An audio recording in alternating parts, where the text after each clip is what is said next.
My wife said, "If you can't handle me spending weekends with my ex-husband, maybe we're not right for each other." I replied, "You're spot on." Then I accepted the job transfer to Singapore I'd been turning down for her. When she texted, "What's your weekend like?" I sent a selfie from Changi Airport. "My name's Marcus Lane. I'm 32 years old, and I used to think marriage was about partnership. You know, the whole two people rowing the same boat situation they sell you in those cheesy wedding vows. Turns out, marriage is actually about patience, specifically how long you can keep your cool while your wife flirts with her ex-husband under the flimsy excuse of emotional closure." Yeah, you heard that right. Emotional closure. That's the phrase that's been haunting my existence for the past 3 months like a bad Spotify ad you can't skip. My wife Sienna is 30 years old, and don't get me wrong, when I married her 3 years ago, I thought I'd hit the jackpot. She was charming in that effortless way that makes everyone at parties gravitate toward her like she's got some kind of social magnet implanted in her chest. Witty too, the kind of person who could roast you so smoothly you'd actually laugh while getting burned. But here's the thing nobody mentions in the marriage handbook. Charm and wit don't mean squat when your spouse is allergic to the concept of boundaries like some people are allergic to gluten. When her ex-husband Blake moved back to town about 4 months ago, I didn't think much of it at first. I mean, exes exist, right? They're part of your history, like that embarrassing haircut from high school or that time you thought cargo shorts were a good idea. Sienna came to me all serious one evening, coffee mug in hand, looking like she was about to announce something profound, and said, "Babe, Blake reached out. He's going through a rough time with the divorce finalization and everything. I think we should meet up, for closure." Closure. There's that word again. I remember nodding like an understanding, modern husband who's totally secure and not at all bothered by his wife meeting up with the guy she was married to before me. "Sure," I said, "closure's important." God, I was such an idiot. Closure, as I would discover over the following weeks, is apparently a very time-intensive process.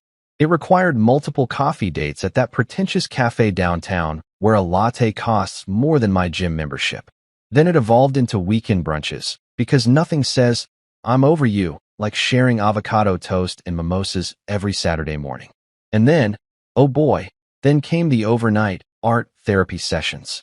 Yeah, art therapy. Sienna told me with a straight face that Blake was working through his emotional trauma by painting, and she needed to be there to support his creative healing journey. I'm not making this up. She actually used the phrase creative healing journey, like it was a legitimate thing and not something she pulled out of a self-help book she found in the bargain bin. I tried talking to my friend Noah about it because, honestly, I was starting to feel like I was losing my mind. We were grabbing beers after work one Thursday, and I laid it all out for him.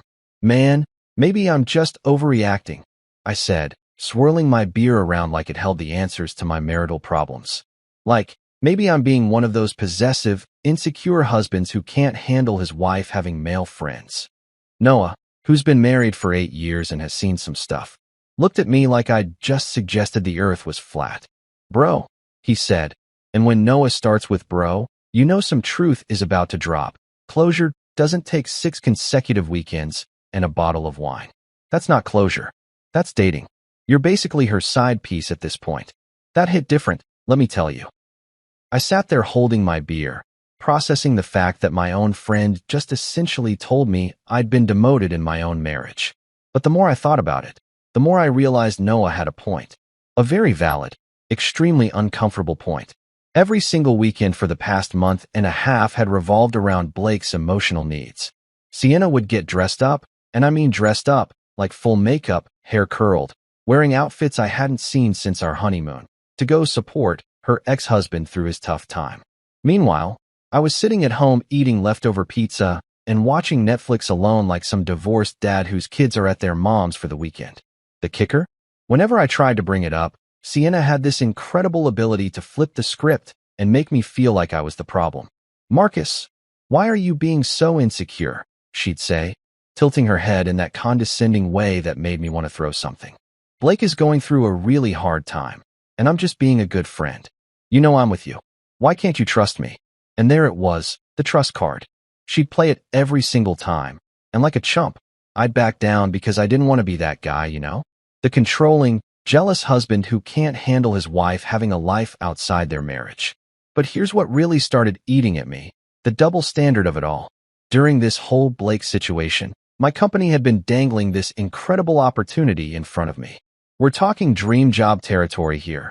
Lead operations manager for our Singapore office, $145,000 base salary, housing allowance, relocation package, and an apartment with a skyline view that would make your Instagram followers weep with envy. It was the kind of offer that comes once in a career, the kind that changes your entire life trajectory. And I'd already turned it down. Twice. Why? Because every time I brought it up with Sienna, she'd shoot it down faster than you can say emotional closure. I can't move to Singapore, Marcus, she'd say, looking at me like I'd just suggested we relocate to Mars. My entire family is here. My mom, my brother, my friends, my career. You can't expect me to just abandon everything I've built. And like the supportive husband I was trying to be, I'd nod and say, "You're right, babe. We'll figure something else out." Meanwhile, she was spending every weekend with Blake, prioritizing his emotional well-being over our marriage. But somehow my career opportunity was the unreasonable ask. The moment everything crystallized for me happened on a random Tuesday morning. I was getting ready for work, standing in our bedroom tying my tie, when Sienna came out of the bathroom wearing this gorgeous sundress, makeup already done, hair perfectly styled. It was 9 a.m. on a Tuesday. "Going somewhere?" I asked, already knowing the answer but hoping I was wrong. "Oh, Blake's going through a rough morning," she said casually while putting on earrings. "I'm just going to grab brunch with him, help him process some feelings." I stood there, tie half done, watching my wife get dolled up for another man, and something inside me just snapped. "Do you really need to see him every weekend?" I asked, and I could hear the exhaustion in my own voice. "And now weekdays too." She turned to me with this smile that I can only describe as the exact expression a politician makes when facing the press after a scandal. Sweet, practiced, and completely hollow. "He's my ex-husband, Marcus. I'm helping him heal. It's called compassion. Maybe you should try it sometime." The casual cruelty of that comment just hung in the air between us. I watched her grab her purse, check her lipstick one more time in the mirror, and head for the door. Right before she left, she turned back and said, "If you can't handle me spending time with my ex-husband, then maybe we're not right for each other." She said it so matter-of-factly, like she was commenting on the weather or suggesting we switch laundry detergents. Then she walked out, leaving me standing there in our bedroom with my half-tied tie and the sudden, crystal-clear realization that she was absolutely right. We weren't right for each other. Not anymore. Maybe we never were. And you know what? I was completely okay with that. Every single weekend turned into what I started calling the Blake Festival in my head, and honestly, if they sold tickets, Sienna would have been VIP pass holder number one. Saturday brunches became as regular as my morning coffee, except way more annoying and significantly more expensive since she kept using our joint credit card to pay for their emotional support meals. Sunday turned into movie therapy days, because apparently watching films together is crucial for processing divorce trauma or whatever pseudo-psychological garbage she was selling me. And then, just when I thought the schedule couldn't get more ridiculous, Friday evening casual check-ins got added to the roster like some kind of bonus content nobody asked for. I tried to be reasonable about it at first. I really did. One Saturday morning, while she was doing her makeup for the third weekend in a row, I walked into the bathroom and asked as calmly as I could manage, "Do you really need to see him every single weekend?" I wasn't even being accusatory. I was genuinely asking, like maybe there was some logical explanation I was missing, some piece of the puzzle that would make this whole situation make sense. She turned to me with her mascara wand still in hand and smiled like a politician at a press conference who just got asked about their offshore bank accounts. You know that smile? The one that's technically a smile, but has absolutely zero warmth behind it. The kind that makes you feel like you're being managed rather than talked to. "He's my ex-husband, Marcus," she said. Turning back to the mirror to continue her makeup routine like this was the most obvious thing in the world. "I'm helping him heal. It's what good people do. We don't just abandon people when they're struggling." The implication hung in the air like a bad smell, that if I had a problem with this, I wasn't a good person. It was masterful manipulation, really. I almost wanted to applaud the technique, except I was too busy feeling like an absolute chump standing there in my own bathroom, being made to feel guilty for having the audacity to want my wife to, spend time with me occasionally. Right? I said, and I could hear the sarcasm dripping from my voice even though I was trying to keep it neutral. So you're basically a full-time emotional nurse now? Should I start calling you Florence Nightingale? Or is that too on the nose? She didn't even respond to that one. Just gave me this look like I was being childish and unreasonable, which somehow made everything worse. I left the bathroom before I said something I'd regret, which was becoming a pattern in our conversations lately. Meanwhile, while my marriage was slowly circling the drain like hair in a shower, my career was actually trying to throw me a lifeline. My boss, Richard, had pulled me into his office for the third time in 2 months to discuss the Singapore position. "Marcus, I'm going to be straight with you," he said, leaning back in his chair with that serious expression that meant he was about to say something important. "This opportunity isn't going to wait forever. We need someone in Singapore, and you're our first choice. But if you keep declining, we're going to have to move on to other candidates." The offer was still sitting there, gleaming like a golden ticket. $145,000 base salary, full housing allowance that would cover a luxury apartment in one of the most expensive cities in the world, relocation package, signing bonus, and a view that would make your eyes water. It was so beautiful. I'd already turned it down twice at this point, and both times it was because Sienna had shut down the conversation before it could even really start. "I can't move. Marcus," she'd said the first time I brought it up, barely looking up from her phone, where she was probably texting Blake about their next brunch date. "My family's here. My whole life is here. You can't seriously expect me to just pack up and leave everything behind." The irony of her saying this while actively choosing to spend all her free time with another man wasn't lost on me, but I let it go because I was still trying to be the understanding husband. The second time I brought up Singapore, I'd actually prepared a whole presentation. I'm talking spreadsheets, cost of living comparisons, photos of potential apartments, research on expat communities, the whole 9 yards. I thought if I could show her how amazing this opportunity was, how it could change our lives, she'd at least consider it. But she'd barely glanced at my carefully prepared documents before saying, "Marcus, I already told you. My career is here. My family is here. This isn't up for discussion." Then she'd gone back to getting ready for her Sunday movie therapy session with Blake, and I'd closed my laptop feeling like the world's biggest idiot for even trying. But that Tuesday morning, after she'd basically told me that if I couldn't handle her weekend boyfriend situation, then maybe we weren't right for each other, something shifted in my brain. It was like all the puzzle pieces suddenly clicked into place, and I could see the whole picture clearly for the first time in months. She could prioritize Blake's emotional needs over our marriage, spend every weekend playing therapist to her ex-husband, use our money to fund their little reunion tour, but my career opportunity, the one that could actually improve our lives and financial situation, was completely off the table because it would inconvenience her. The double standard was so massive you could see it from space. So that evening, after Sienna came home from her Tuesday brunch special smelling like Blake's cologne and talking about how emotionally vulnerable he'd been today, I made a decision. She went to take a shower, probably to wash off the guilt or whatever, and I sat down at our dining room table, opened my laptop, and pulled up my email. My fingers hovered over the keyboard for maybe 10 seconds before I started typing. The email to Richard was short and to the point. "Richard, I'll take the Singapore offer. If the 2-week notice period works for you, I can start the transition immediately. Let me know the next steps. Thanks, Marcus." I read it over once, twice, then hit send before I could second-guess myself. The whoosh sound of the email sending felt like the starting gun at a race, and suddenly my heart was pounding in my chest. I'd just accepted a job on the other side of the world without discussing it with my wife, which technically made me a terrible husband. But then again, she'd been having what was essentially an emotional affair with her ex-husband for 3 months without really considering my feelings. So I figured we were about even in the terrible spouse department. When Sienna came out of the bathroom 20 minutes later, hair wrapped in a towel and wearing her bathrobe, she found me still sitting at the dining room table with my laptop open. "What are you doing?" she asked, walking past me toward the kitchen. There was something so casual about the question, like she was asking what I wanted for dinner or if I'd remembered to take out the trash.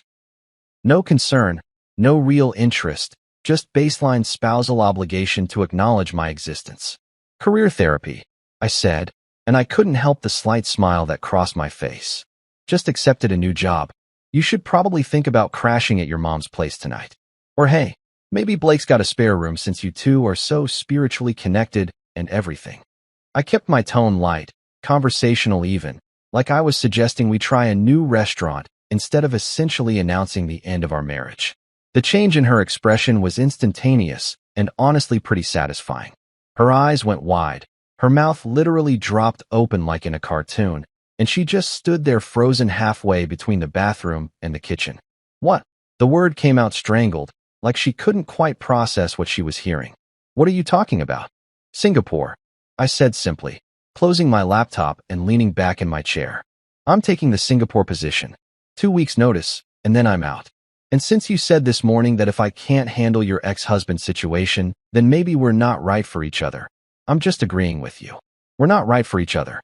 Problem solved. Are you seriously ending our marriage over this? She asked, and her voice had gone up about 3 octaves. The towel on her head was starting to slip, and she hadn't even noticed. Over me trying to help someone who's going through a hard time? Are you actually that selfish? I stood up, grabbed my laptop, and looked at her dead in the eye. You said it yourself, Sienna. We're not right for each other. I'm just the first one to actually do something about it. And for the record, this isn't about me being selfish. This is about me finally choosing myself after months of you choosing him. Her mascara, which she'd carefully applied that morning for her brunch date, hadn't even fully dried before she started yelling. You'll regret this, Marcus. You're making a huge mistake. She was following me toward our bedroom now, her voice getting louder with each step. I paused at the bedroom door and turned back to her. You know what? I really don't think I will. And honestly, I meant it. That Tuesday morning email to Richard wasn't just a career decision. It was a declaration of independence, my own personal 4th of July except instead of fireworks. I had a rapidly improving salary package and an exit strategy.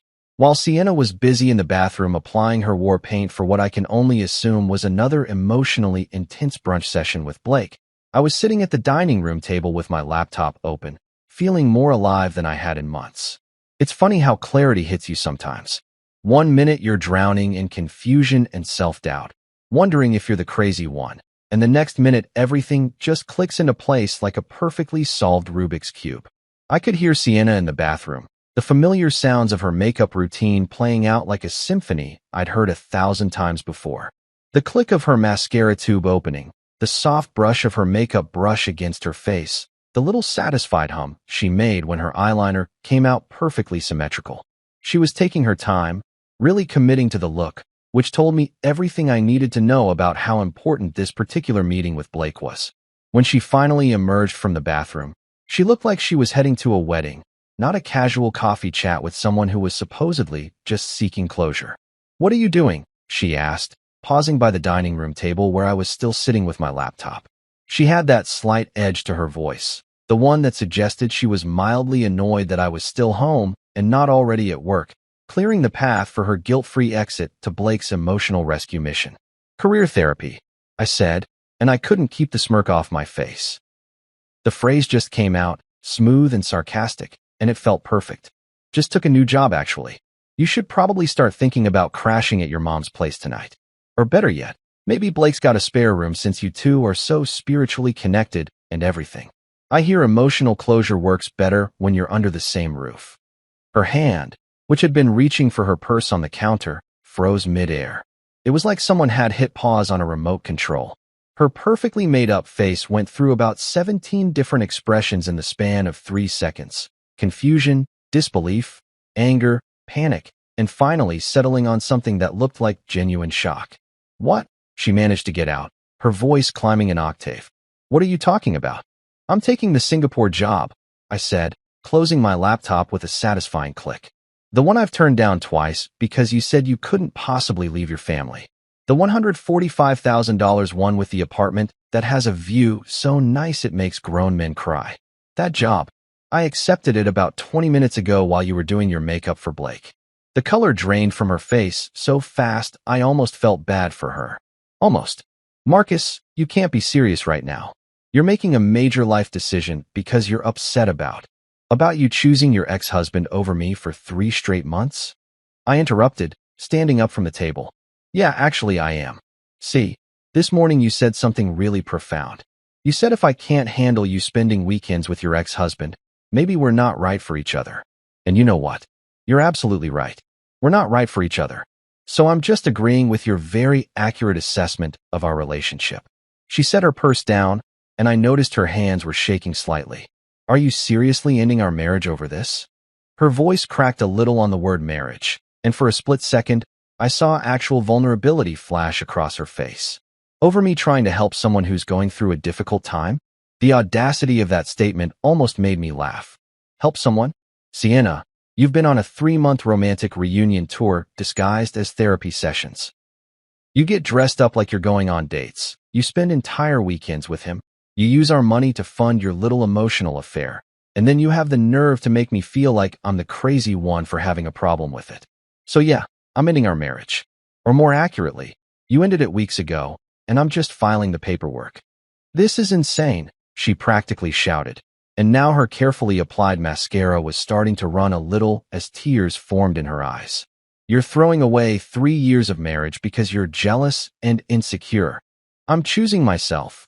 I corrected her, grabbing my coffee mug and walking toward the kitchen. There's a difference. For 3 months, you've been choosing Blake. Every weekend, every brunch, every art therapy session, or whatever ridiculous excuse you came up with. You chose him. And when I brought up Singapore, you shut it down immediately because it would inconvenience you. So now I'm choosing me, and I'm choosing Singapore, and honestly, it feels pretty damn good. She followed me into the kitchen, her heels clicking urgently against our hardwood floors. Marcus, we can talk about this. We can work through this. I'll stop seeing Blake if it bothers you that much. We can go to couples therapy. We can. Save it, I said, holding up my hand. You had 3 months to care about how this affected me. 3 months to notice that your husband was becoming a stranger in his own marriage. 3 months to choose us over him. And you didn't. So now it's too late. I gave my boss my 2-week notice. I'm taking the job. And you can spend all the time you want with Blake now because I won't be here to be the third wheel in my own marriage. Her jaw dropped so far I thought it might actually unhinge. You already gave notice? Without even discussing it with me? The irony of her being upset about me making a decision without her input, after she'd made countless decisions about Blake without my input, was almost too perfect. Yep, I said cheerfully, rinsing out my coffee mug. Sent the email while you were curling your hair for your ex-husband. Seemed like the right time since you were busy with your morning Blake preparation ritual. You'll regret this, she yelled, and now the tears were flowing freely, taking her mascara with them. You're going to realize you made a huge mistake, and I won't be here when you come crawling back. I looked at her, really looked at her, and felt absolutely nothing. No anger, no sadness, no regret. Just a calm, peaceful certainty that I was doing the right thing. Sienna, the only thing I regret is not doing this sooner. Have fun at brunch. Tell Blake I said congratulations. He won. He can have you and all your emotional baggage. She opened her mouth to say something else, probably another threat or guilt trip, but I was already walking toward our bedroom. I'm packing some essentials and staying at a hotel tonight. I called over my shoulder. You can have the apartment until the lease is up. Consider it my parting gift. I could hear her sobbing in the kitchen, but I didn't turn around. I walked into our bedroom, pulled my suitcase out of the closet, and started throwing clothes into it with zero care for organization or wrinkle prevention. T-shirts, jeans, suits, shoes. Everything went in like I was speedrunning a packing competition. My laptop bag, my toiletries, my phone charger, all the essentials for starting your new life when your old one spontaneously combusts. 20 minutes later, I was walking out of our apartment with my suitcase rolling behind me, and Sienna was still in the kitchen, mascara running down her face, phone in her hand, probably texting Blake about the dramatic turn of events. She looked up as I passed, her mouth opening like she wanted to say something, but I just kept walking. The door closing behind me was one of the most satisfying sounds I'd ever heard. As I loaded my suitcase into my car, my phone buzzed. A text from Richard. Fantastic news, Marcus. Welcome to the Singapore team. I'll have HR send over the relocation package details by end of day. This is going to be great. I sat in my car for a minute, staring at that text message, and allowed myself a genuine smile. For the first time in 3 months, I felt like I could actually breathe. No more weekend Blake festivals. No more emotional closure excuses. No more feeling like a side character in my own marriage. I started the car, pulled out of the parking spot, and didn't look back at the apartment. Spoiler alert, I never regretted it. Not even for a second. 20 minutes after I walked out of that apartment, my phone started blowing up like I'd just won the lottery or announced I was running for president. Except instead of congratulations, it was Sienna attempting what I can only describe as a hostage negotiation via text message. The first one came through while I was sitting in a Starbucks parking lot, trying to process the fact that I'd just nuked my entire marriage in the span of one morning. My phone buzzed, and I looked down to see her name on the screen. Marcus, we can talk about this. I stared at that message for a solid 30 seconds, watching the little dots appear and disappear as she typed, deleted, and retyped whatever was coming next. The dots stopped. Another message came through. Marcus, I'll stop seeing him. I promise. We can work this out. Then another one, barely 10 seconds later. Marcus, this is childish. You're acting like a child throwing a tantrum. I had to laugh at that last one. I was being childish. I was the one acting immature. Not the woman who'd spent 3 months playing house with her ex-husband while gaslighting her current husband into thinking he was the problem. The audacity was almost impressive.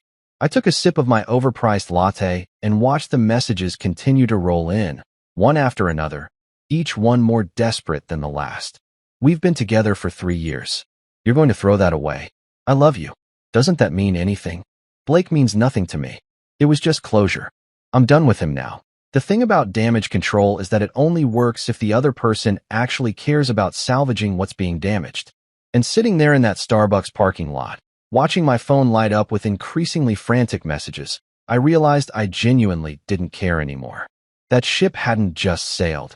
It had left the harbor, crossed the ocean, and was probably halfway to Singapore by now, which felt poetically appropriate. I didn't reply to any of them. Instead, I opened my email and started looking at the relocation package details Richard's assistant had already sent over.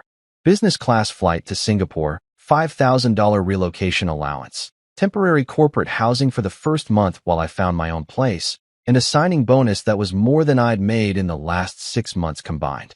I was too busy choosing between the business class seats with extra legroom versus the ones closer to the bathrooms to worry about Sienna's sudden crisis of conscience. By evening, the text messages had slowed down, and I figured maybe she'd finally gotten the hint that I wasn't interested in her too little too late apology tour. I checked into a hotel, nothing fancy, just a Holiday Inn Express that offered free breakfast and Wi-Fi that actually worked, and was settling in to watch some mindless TV when my phone buzzed with a notification. Instagram. Sienna had posted a story. Curiosity got the better of me, and I clicked on it. There she was, sitting on what was very clearly Blake's balcony. I recognized it from the photos he'd posted months ago when he first moved back to town, holding a coffee mug and staring pensively into the distance like she was the star of some indie drama film. The caption read, "When life gives you curveballs, drink coffee." I actually laughed out loud. The woman had literally just lost her marriage because she couldn't stop seeing her ex-husband, and her immediate response was to run to said ex-husband's apartment and post about it on social media. The lack of self-awareness was genuinely breathtaking. But wait, it gets better. Within minutes of her posting that story, my phone lit up with a text from Tara, one of Sienna's friends who had the loyalty of a hungry raccoon and the subtlety of a car alarm. Tara and I had never particularly liked each other. She was one of those people who thought being brutally honest was a personality trait instead of just being rude, but she always kept tabs on everyone's drama like it was her job. "Did you really move out?"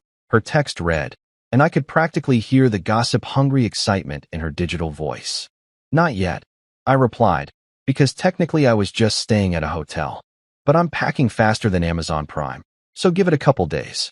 I could see the dots bouncing immediately as she typed her response. "Sienna's at Blake's place. Just FYI. Yeah, I saw the Instagram story," I wrote back. "Thanks for the update though. Real friend of the year material there, Tara." She sent back a shrugging emoji, which pretty much summed up her entire approach to friendship.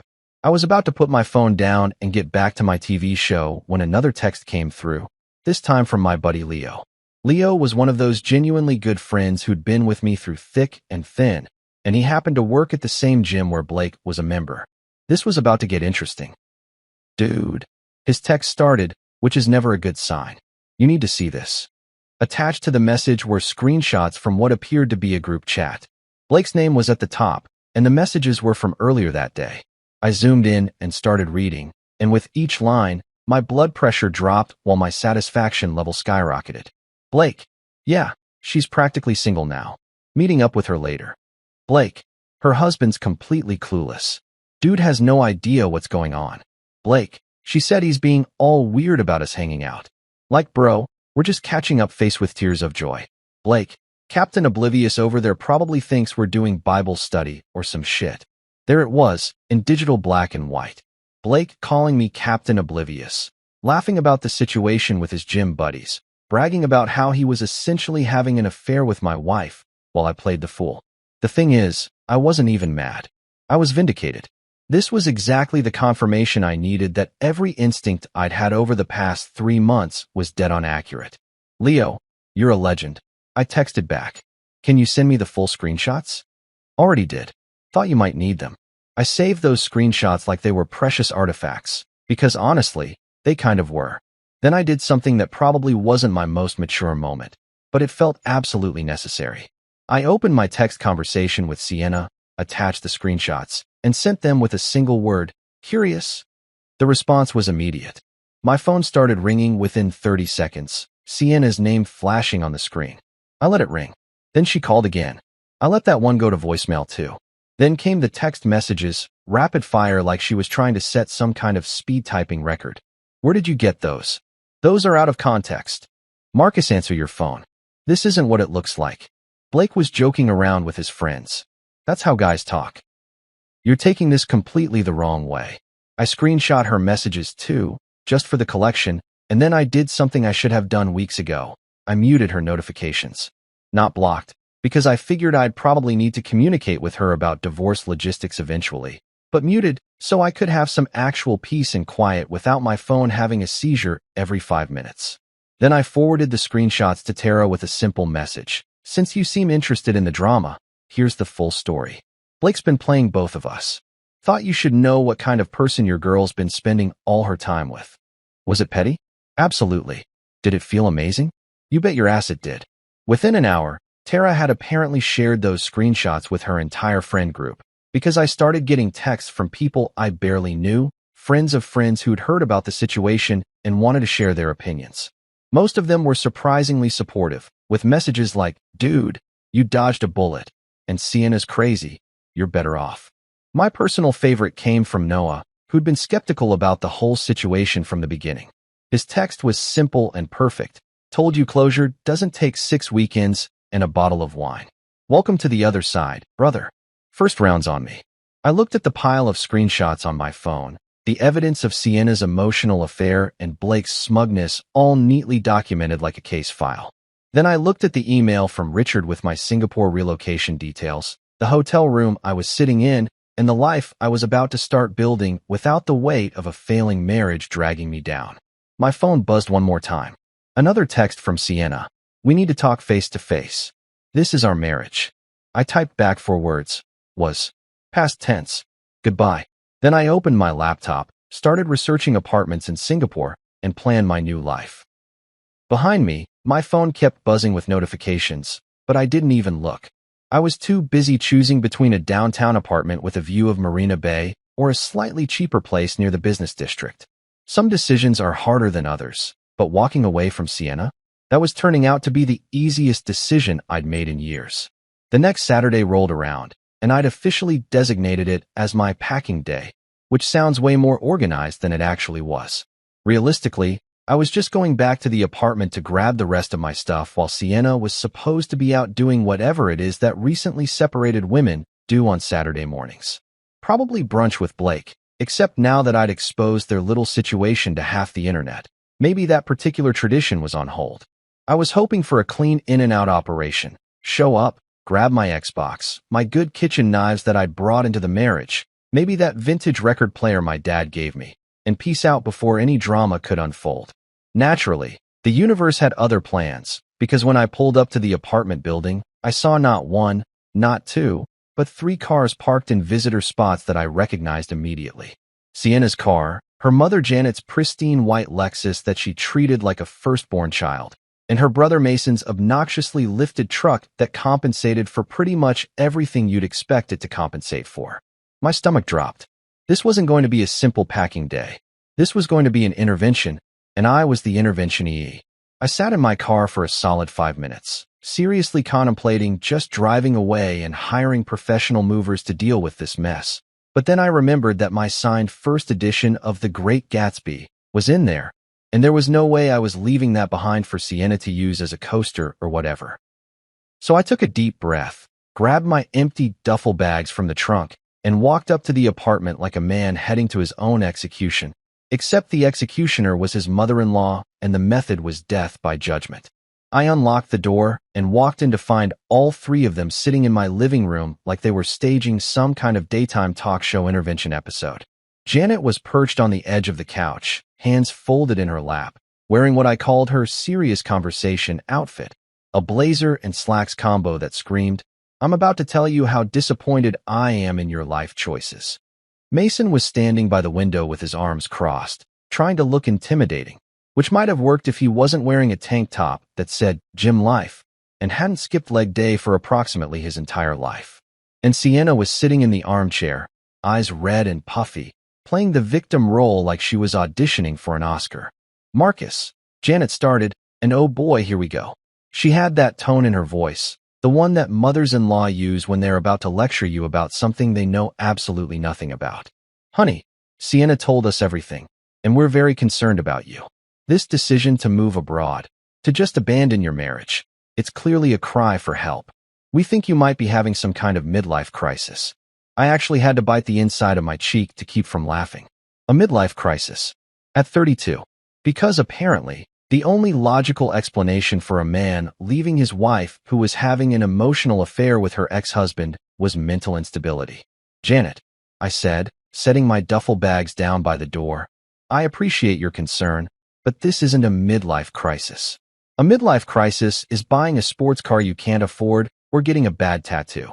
This is just me accepting a better job with better pay in a better location." "Better location?" Mason interjected, puffing out his chest like a rooster who'd just learned to talk. "You're abandoning your wife, your family, your entire life here. Real men don't just run away when things get tough." The irony of Mason lecturing me about being a real man when he still lived in his mom's basement at age 28 and had been fired from 3 jobs in the past 2 years for personality conflicts wasn't lost on me. "You're right, Mason," I said, my voice dripping with sarcasm. "Real men stay in marriages where their wives spend every weekend with their ex-husbands. That's definitely the alpha male move." Sienna made a sound that was half sob, half gasp. "Marcus, that's not fair. You're making it sound so much worse than it was." "Am I, though?" I walked further into the apartment, heading toward the bedroom to start packing.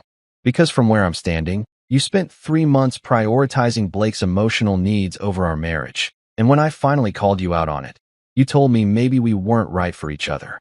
So I agreed. That's not me making it worse. That's literally what happened."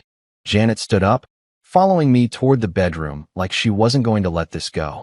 "Marcus, every marriage has rough patches. You work through them. You don't just give up and move to another country. What about counseling? What about trying to fix this?" I stopped in the doorway and turned to face her.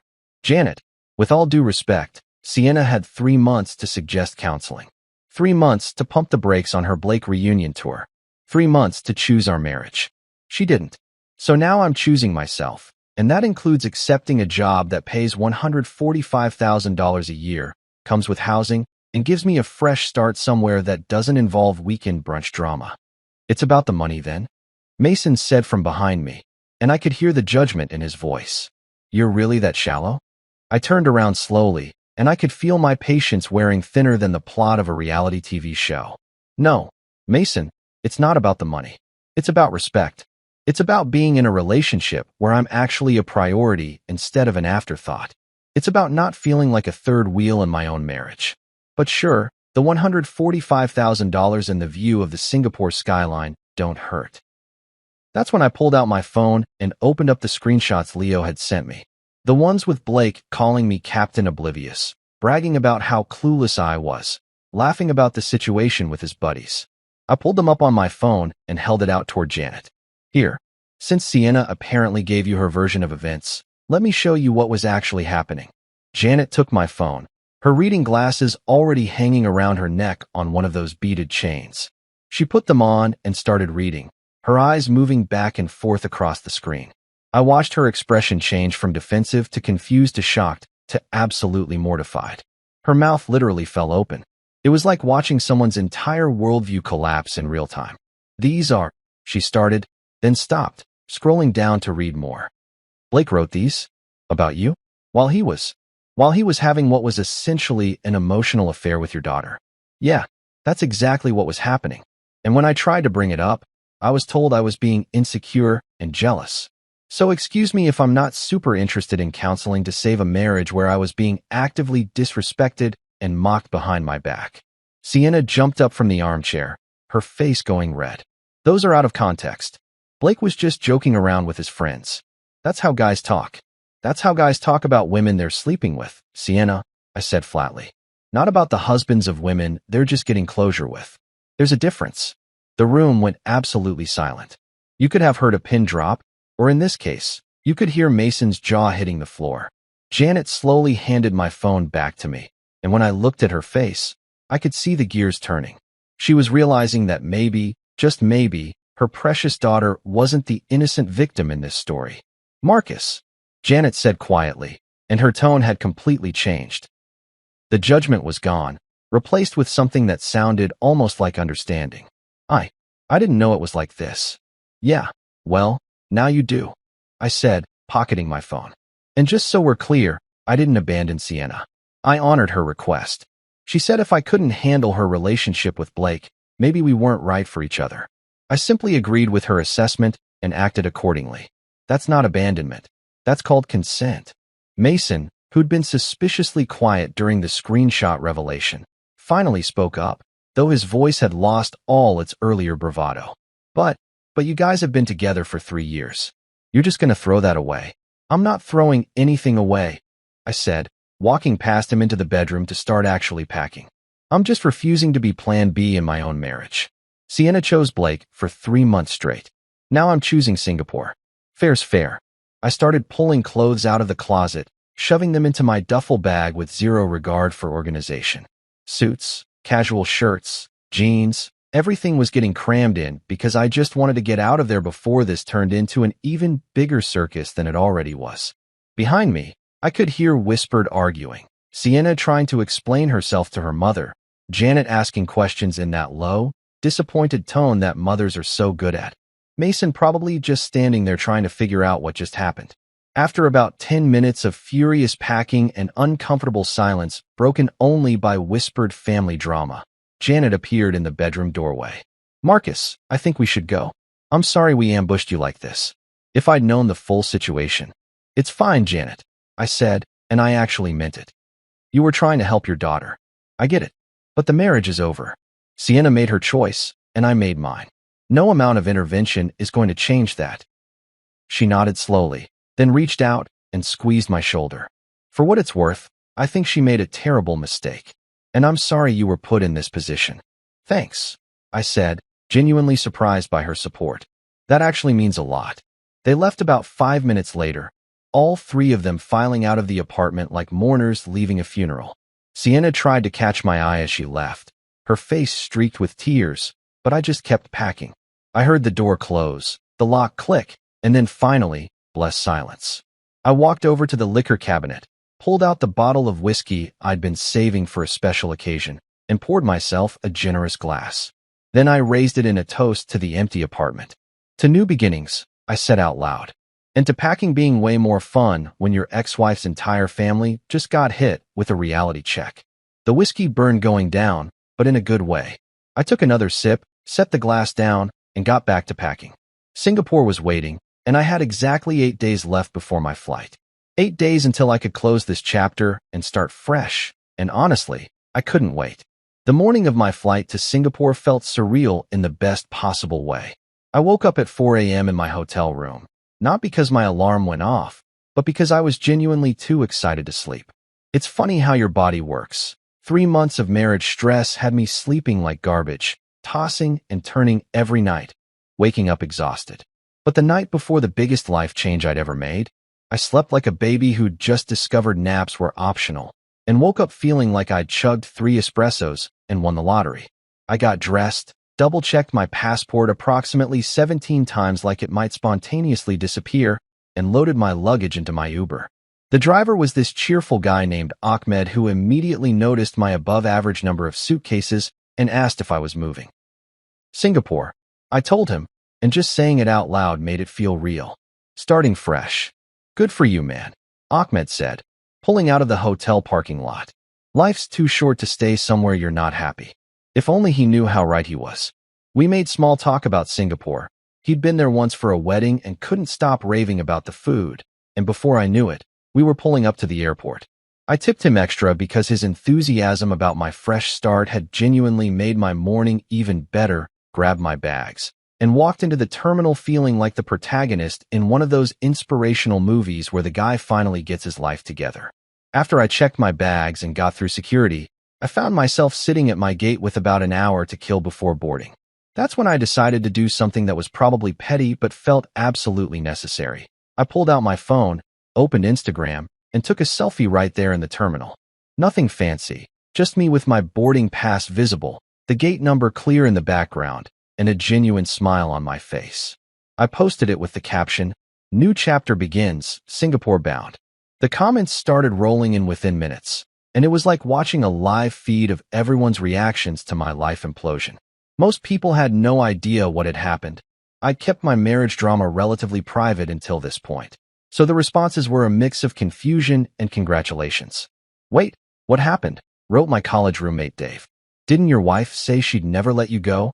commented Sarah from my old job. That one made me laugh out loud. "She didn't let me go," I typed back. "That's why I left." Short, simple, and perfectly accurate. Then came the messages from people who'd clearly heard about the situation through the grapevine. The mutual friends, the acquaintances, the people who knew both me and Sienna and had been watching this train wreck unfold from a safe distance. "Bro, good for you. You deserve better," wrote Marcus. Different Marcus, confusing I know.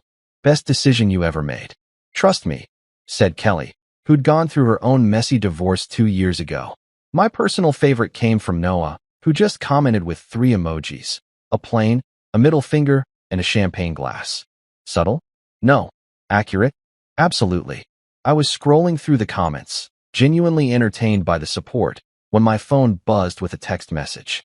I looked at the name on the screen and felt my good mood dip slightly. Sienna. Of course. Because apparently, even my departure day couldn't be drama-free. "What's your weekend like?" the message read, and I had to admire the audacity. She was really trying to play it casual, like I hadn't just publicly announced my permanent relocation to another continent. Like we were still married, and this was just a normal Saturday morning check-in. I thought about ignoring it. I really did. But something about being in that airport, literally about to board a plane that would take me 9,000 miles away from all this nonsense, made me feel bold. So I opened my camera, took another selfie, this time making sure to get the giant Changi Airport, Singapore sign clearly visible in the background, and sent it to her with the caption, "No X's, just upgrades." The typing bubbles appeared almost immediately. Disappeared. Appeared again. Disappeared. I could practically see her on the other end, typing and deleting, trying to figure out what to say to that. Finally, a message came through. "This isn't funny." I typed back quickly, my fingers flying across the screen.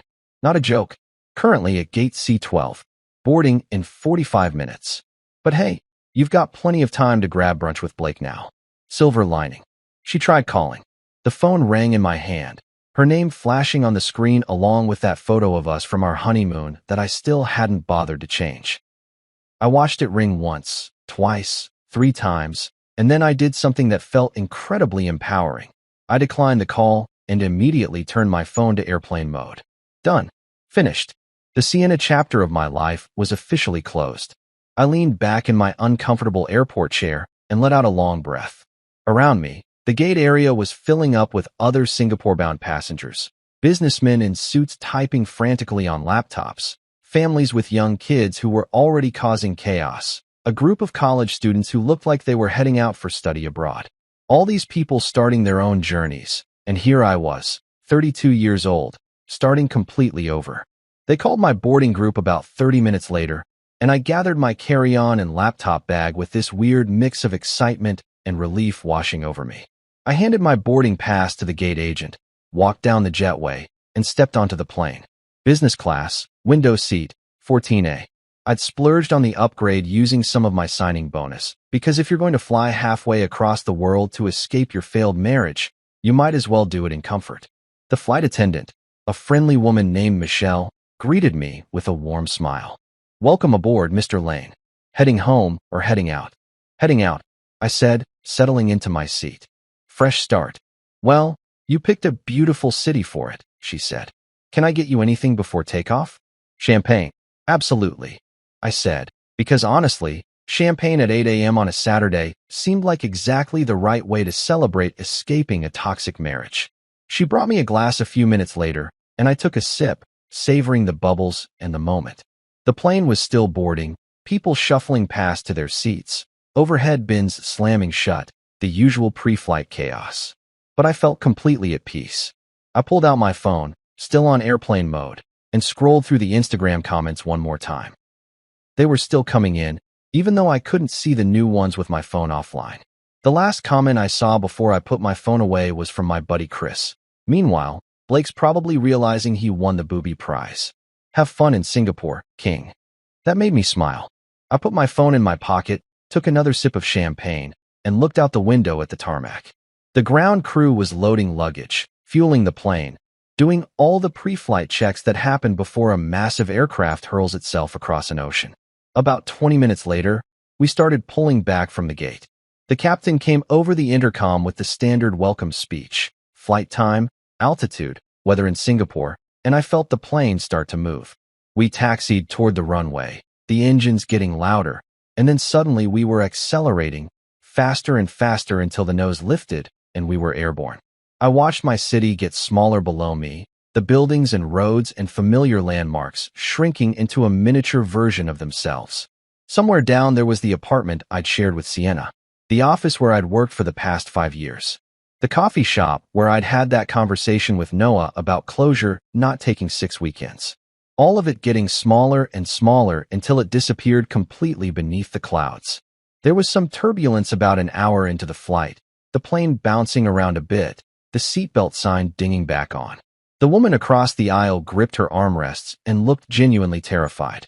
But honestly, after the past 3 months of emotional turbulence, a little physical turbulence felt like nothing. I just took another sip of my second glass of champagne and thought about how this rough air was still smoother than my marriage had been. Michelle came by to check on everyone, her professional smile still in place despite the bumpy ride. "Doing okay, Mr. Lane?" "Never better," I said, and I meant it. The turbulence smoothed out after about 15 minutes, and the flight settled into that comfortable rhythm of long-haul travel. I reclined my seat, pulled out my laptop, and started researching neighborhoods in Singapore. Clark Quay looked cool, very nightlife-oriented. Tiong Bahru had this artsy, hipster vibe. Marina Bay was expensive, but had those insane views I'd been dreaming about. I bookmarked about a dozen apartment listings, made notes about proximity to my new office, calculated commute times, and generally started planning my new life with the kind of enthusiasm I hadn't felt in years. At some point, I must have dozed off because the next thing I knew, Michelle was gently touching my shoulder. "Mr. Lane, we're starting our descent into Singapore. You'll want to put your seat upright." I blinked awake, looked out the window, and saw the lights of Singapore sprawled out below us like someone had spilled a box of diamonds across black velvet. It was beautiful. It was overwhelming. It was everything I needed. We landed smoothly, taxied to the gate, and I gathered my things with hands that were actually shaking a little from excitement. As I walked off the plane into Changi Airport, the air conditioning hitting me like a welcome committee, I pulled my phone out of airplane mode. Immediately, messages started flooding in. Sienna had tried calling 14 more times. 14. There were texts from her, from Janet, from Mason, from Tara, from people I barely knew. But I didn't read any of them. Instead, I took one more selfie.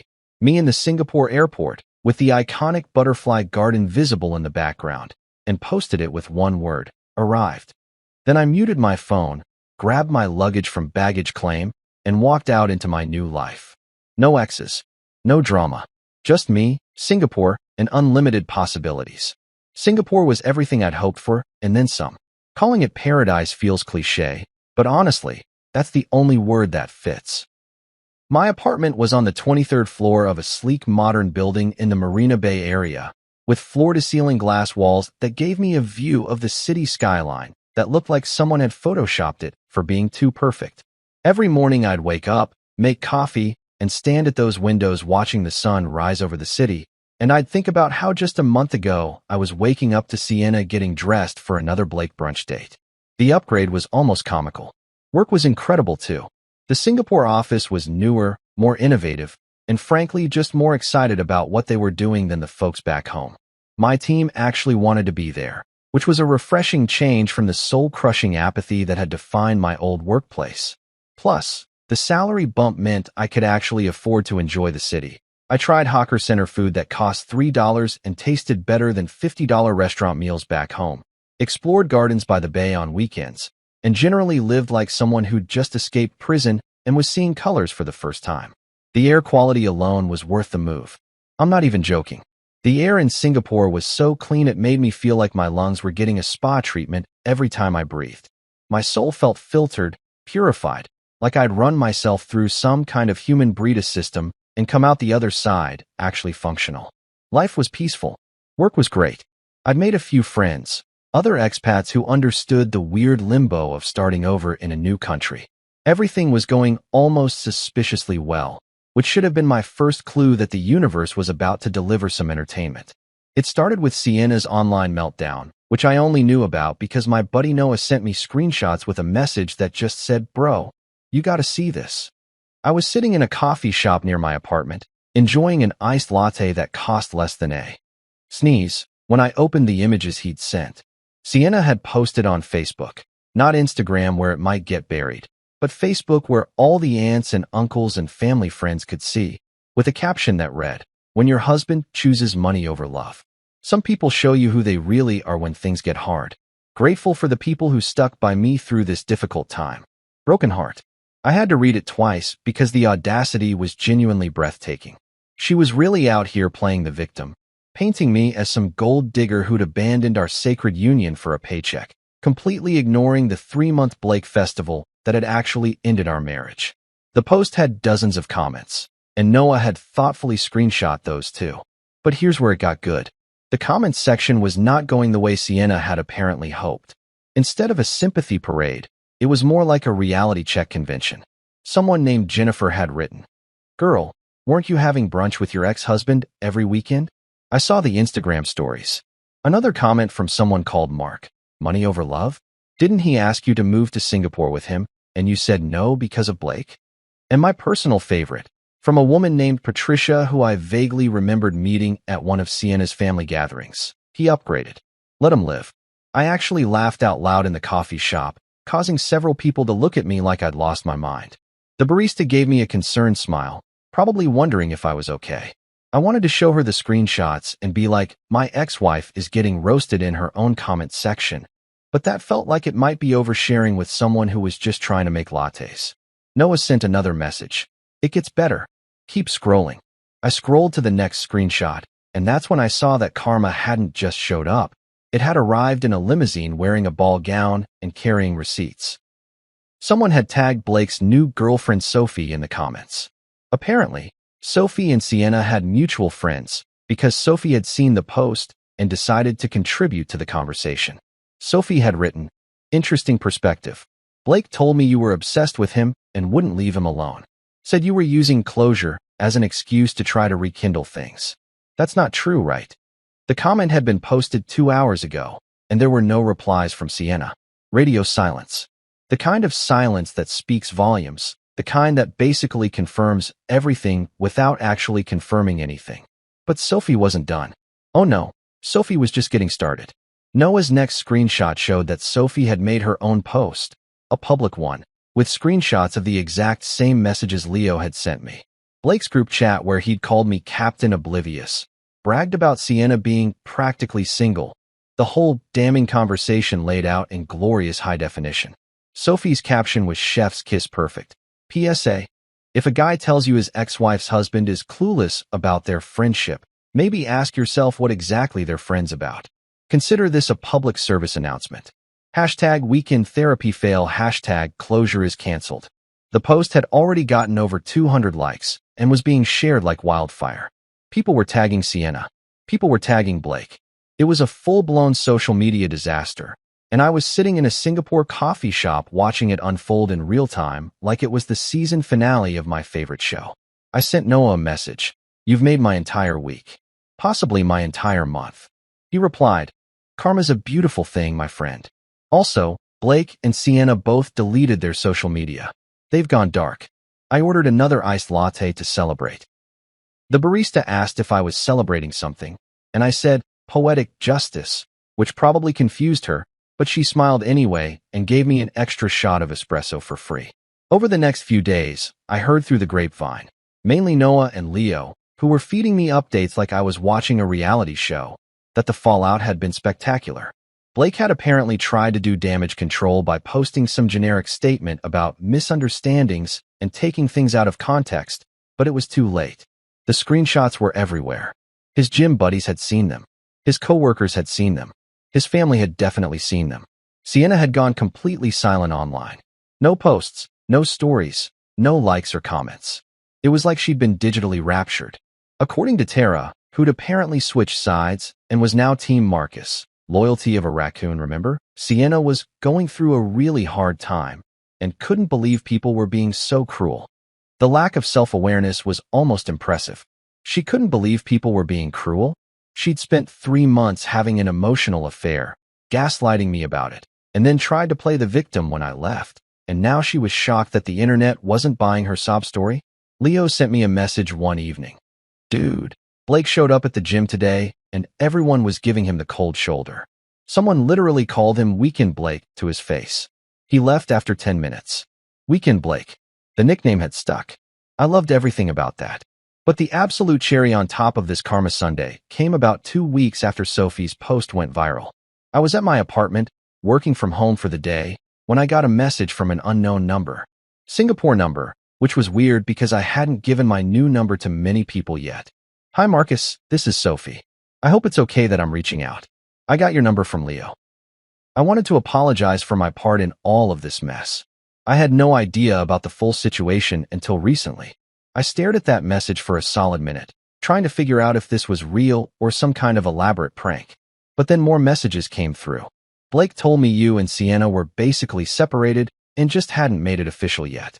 He said she was the one pursuing him, not the other way around. Obviously, the screenshots show a different story. I feel like an idiot. I typed back, you're not an idiot. Blake's a professional liar. Trust me, I lived it for 3 months before I finally woke up. Still, she wrote, I should have asked more questions. Anyway, I broke up with him. Couldn't trust anything he said after seeing those messages. And I thought you should know, he's been telling people that Sienna was crazy and obsessed with him, trying to rewrite history now that he's been exposed. Of course he was. Because guys like Blake never take responsibility. It's always someone else's fault. Always someone else being crazy or obsessed or unreasonable. Thanks for letting me know, I replied. And thanks for posting those screenshots. You have no idea how validating it was to watch Karma actually work for once. Happy to help, she wrote back. Also, those posts you made from Singapore? Your life looks amazing. Good for you for getting out. I smiled at that. It really is. Best decision I ever made. We chatted for a few more minutes. She was actually pretty cool, funny, and self-aware in a way that made me wonder what she'd ever seen in Blake in the first place, and then signed off. I sat there in my Singapore apartment, looking out at the skyline as the sun set and the city lights started twinkling on like someone was flipping switches across the entire metropolitan area. Somewhere back home, Sienna and Blake were dealing with the consequences of their actions. Their social media was dark, their reputations were trashed, and they'd become cautionary tales in their own social circles. Meanwhile, I was living in one of the most beautiful cities in the world, making more money than I'd ever made, working a job I actually enjoyed, and watching Karma deliver justice so perfectly it could have been scripted. I grabbed my phone and ordered Thai food delivery, phenomenal pad Thai that would arrive in 20 minutes for less than $10. pulled up Netflix, and settled in for a quiet evening. No drama, no emotional affairs, no weekend Blake festivals. Just me, my apartment with the ridiculous view, and the peaceful satisfaction of knowing that sometimes, just sometimes, the good guys actually win. Life was good, and it was only getting better. Just when I thought the Sienna and Blake show had reached its season finale, and I could settle into my peaceful Singapore existence without any more drama, the universe decided to throw me one more plot twist. And let me tell you, this one was a doozy that I absolutely did not see coming, which honestly should have been impossible given how predictable Sienna had become. I'd been in Singapore for about 6 weeks at this point, and I'd fallen into a comfortable routine. Wake up to that incredible skyline view, hit the gym in my building, grab breakfast at the hawker center down the street, head to work, come home, explore the city, or hang out with my new expat friends. It was simple, drama-free, and exactly what I needed. I was literally living my best life, the kind of life that makes people back home scroll through your Instagram and think, damn, he really did that. So naturally, that's when everything went sideways. I was at work, sitting in a meeting about Q4 projections, when my phone buzzed with a call from my building's security desk. I almost ignored it. I was in a meeting, and whatever the security guard needed could probably wait. But something made me excuse myself and take the call in the hallway. Mr. Lane? The security guard's voice sounded uncertain, like he was dealing with a situation he hadn't been trained for. Sir, there's a woman here in the lobby. She says she's your wife, and well, she's crying quite a bit. She's asking to see you. I stood there in the hallway of my Singapore office building, phone pressed to my ear, trying to process what I'd just heard. I'm sorry, what? A woman claiming to be my wife. Yes, sir. She has identification. American passport. Name is Sienna Lane. My blood ran cold. Then hot. Then cold again. Sienna was here. In Singapore. At my building. The mental gymnastics required to make that make sense were Olympic level. How did she even find my address? I asked, more to myself than to the security guard. She said she tracked you through a coworker's Instagram post, sir. Should I send her away? Part of me, the petty part that had been enjoying my drama-free existence, wanted to say yes. Tell her customer service is closed, building's full, try again never. But curiosity got the better of me, combined with a morbid need to understand what could possibly possess someone to fly halfway around the world to ambush their ex-husband. Tell her I'll meet her at the coffee shop across the street in 1 hour, I said. Not in my building. The coffee shop. Understood, sir. I hung up and stood there for a minute, trying to wrap my head around this development. Sienna had flown to Singapore. That was at minimum a 20-hour journey with layovers, costing probably $2,000 in airfare, all to show up at my building and cry in the lobby. The dedication was almost impressive if it wasn't completely unhinged. I went back into my meeting, made my apologies about a family emergency, which technically wasn't a lie, and left work early. The whole taxi ride back to my neighborhood, I was running through scenarios in my head. What could she possibly want? What could she possibly say that would justify this level of dramatic gesture? An hour later, I walked into the coffee shop across from my building and spotted her immediately. She was sitting at a corner table, wearing a gray hoodie and leggings, her hair in a messy bun, no makeup, looking absolutely exhausted. This wasn't the perfectly put-together Sienna who used to spend an hour getting ready for Blake brunches. This was someone who looked like they'd been through an emotional wood chipper. I ordered a black coffee, needed the caffeine for whatever this conversation was about to be, and walked over to her table. She looked up as I approached, and her eyes were red and puffy from crying. Marcus, she said, her voice cracking. Thank you for meeting me. Sienna, I said, sitting down across from her. You flew to Singapore. I feel like thank you is kind of redundant at this point. What are you doing here? She took a shaky breath, wrapping her hands around her own coffee cup like it was a life preserver. I messed up, Marcus. I messed up so badly, and I need you to know that I understand that now. I've had time to think, to really process everything, and I see it clearly now. What I did to you, to us, it was wrong. I took a sip of my coffee and waited. This felt rehearsed, like she'd practiced this speech on the plane. Blake wasn't worth it, she continued, tears starting to fall again. None of it was worth losing you. I thought I could have both. I thought I could support him through his divorce while maintaining our marriage, and I didn't realize how much I was hurting you until it was too late. Which part bothered you most? I asked, keeping my voice neutral. Losing me? Or getting called out publicly for your emotional affair? She flinched at that. That's not fair. Isn't it, though? Because from where I'm sitting, you had 3 months to care about how this affected me. 3 months to choose our marriage over your ex-husband. And you didn't. So forgive me if I'm skeptical about this sudden revelation that happened to occur right after you got dragged on social media. I deserve that, she said quietly. I deserve all of it. But Marcus, I'm here because I love you. I flew across the world because I needed you to see that I'm serious about fixing this. About us. I leaned back in my chair and studied her. She looked genuine, I'll give her that. The tears seemed real, the exhaustion was definitely real, and the desperation in her voice wasn't something you could easily fake. But here's the thing about patterns. Once you see them, you can't unsee them. Let me ask you something, I said. Did you think about calling first? Texting? Having an actual conversation before spending $2,000 on a plane ticket to ambush me? I knew you wouldn't answer, she admitted. You stopped responding to my messages weeks ago. This was the only way to make you listen, right? So this isn't about respecting my boundaries or my decision. This is about you not accepting no for an answer. Again, just like you didn't accept my boundaries about Blake. She opened her mouth to protest, then closed it again. Score 1 for self-awareness, I guess. Marcus, I'm pregnant, she said suddenly, and the words hung in the air between us like a bomb that hadn't quite detonated yet. I actually laughed. I couldn't help it. The absurdity of the statement, combined with the timing, combined with everything else, just made me laugh. Are you serious right now? I said, setting my coffee down. Sienna, we haven't been intimate in over 3 months. The last time was before the Blake Festival even started. Unless your ex-husband's first name is secretly Marcus, I seriously doubt that baby is mine. Her face went bright red. I mean, she stammered, and I could see her brain working overtime to figure out how to salvage this lie. I just thought. I wanted you to care. You wanted me to care, I repeated slowly. So you lied about being pregnant. After flying to Singapore to tell me you've changed.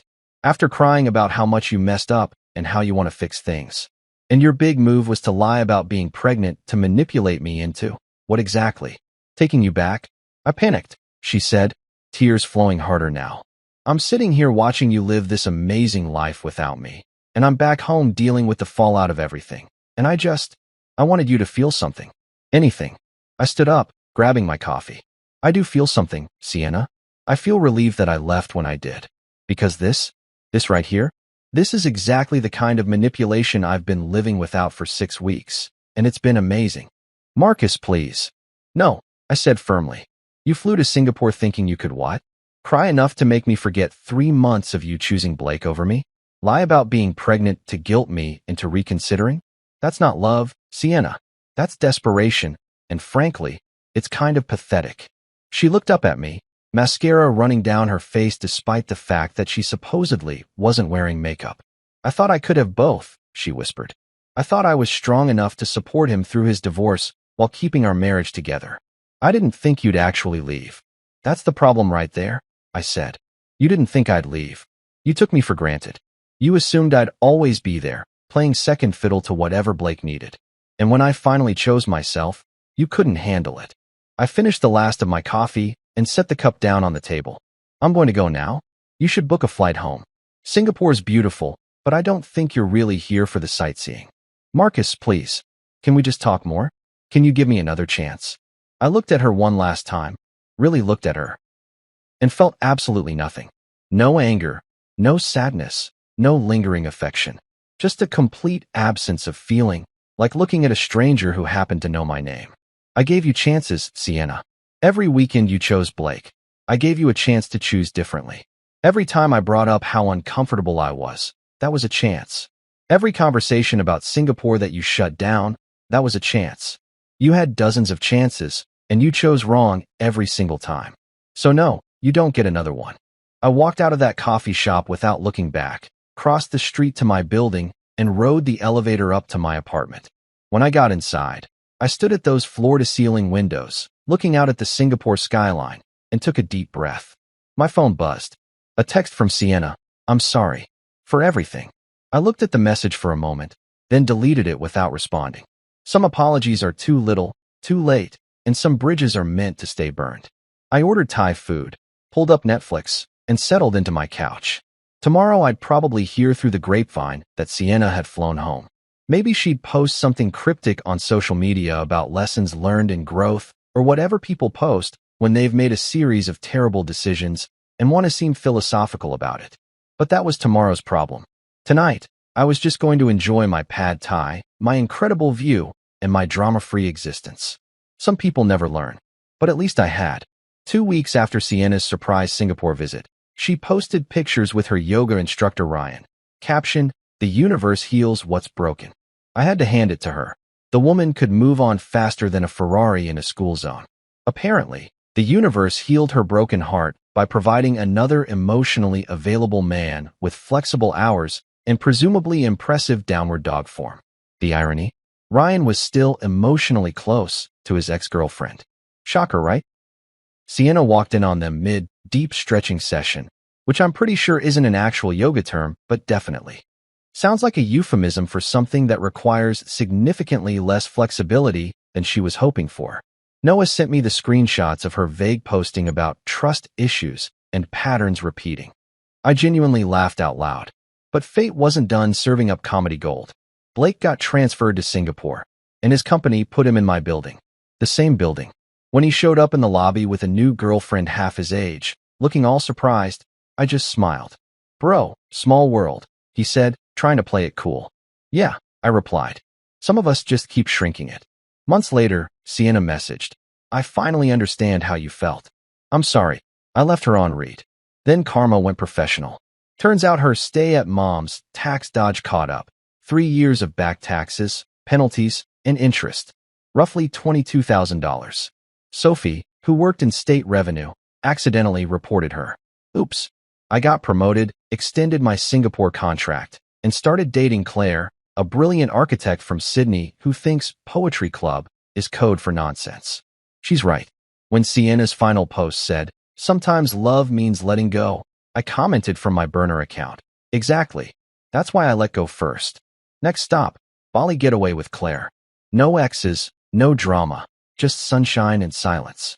Blake still couldn't find closure, even in Singapore. His girlfriend dumped him in our building group chat after seeing Sophie's viral post. Everyone calls him Weekend Blake now. Elevator rides are entertaining.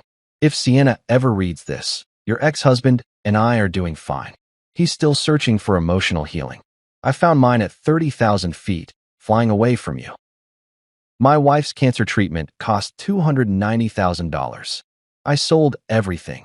Our house, my car, even my wedding ring with no help from her family. She survived, then immediately filed for divorce. Iota want a real man now. She laughed, taking half of what little I had left, and full custody of our children. Broken, I moved into a motel. That night, a knock on my door changed everything. The woman standing there said, "You know what nobody tells you about hitting rock bottom? It's not some dramatic movie moment where you're sprawled on a bathroom floor clutching a whiskey bottle while sad piano music plays in the background. Nah, real rock bottom is way more pathetic than that. It's quieter, lonelier, and in my case, it smelled like a disturbing combination of cigarette smoke that wasn't even mine and whatever mystery meat came in those 99-cent cans of beans I'd been living off for the past 3 months.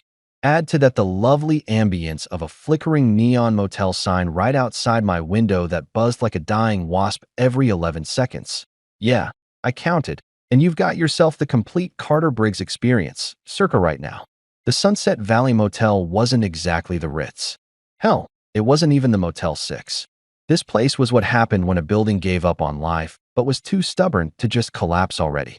The carpet had stains that probably had their own criminal records. The shower only had 2 temperatures, hypothermia and surface of the sun, and my room's main piece of furniture was a dented nightstand that I'd been using as a dinner table, desk, and occasionally a place to rest my forehead when the weight of my spectacularly screwed up life got too heavy.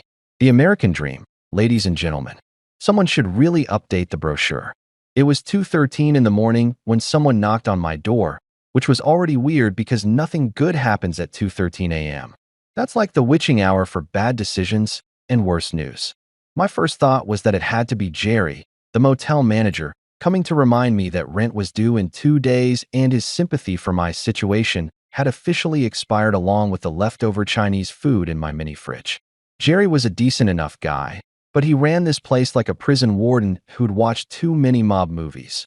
All business, no feelings, and a weird obsession with making sure everyone paid on time or hit the road.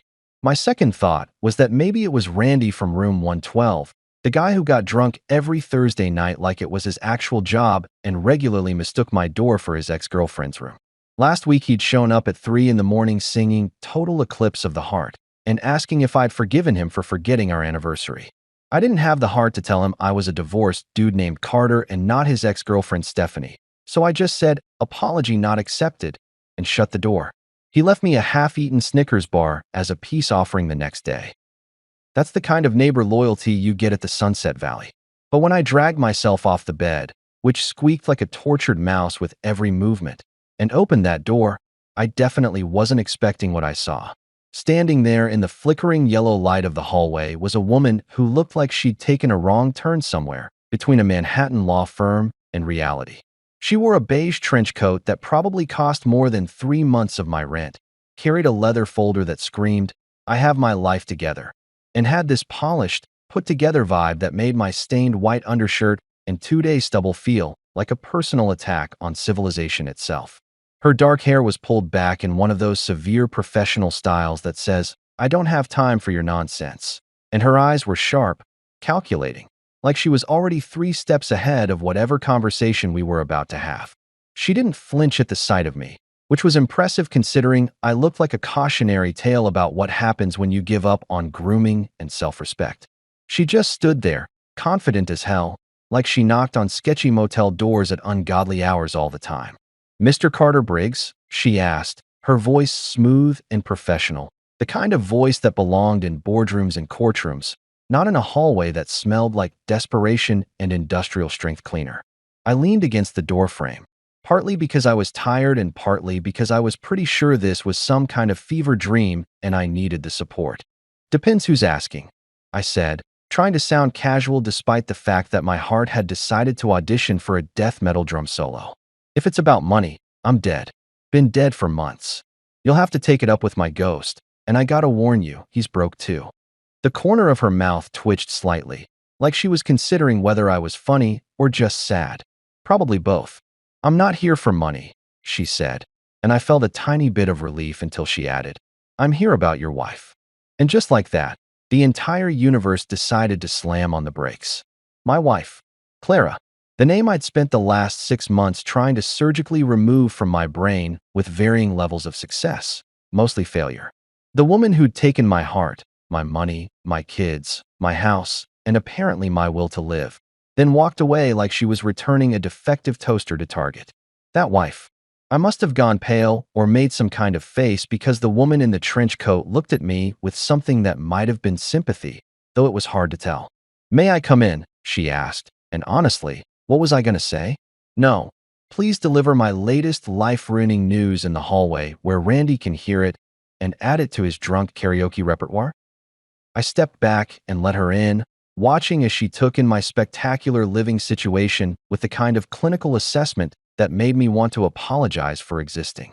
To her credit, she didn't comment on the stack of empty bean cans in the corner that I'd been meaning to throw out for 2 weeks, or the fact that my closet was literally just a pile of clothes on a chair, or that the only decoration in the entire room was a calendar from 2019 that I'd never bothered to replace, because what's the point of tracking time when every day feels exactly the same?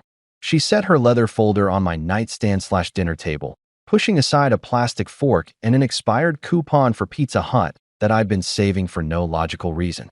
The folder landed with a soft thump that somehow sounded ominous, like it was full of papers that were about to explain exactly how much worse my life could get.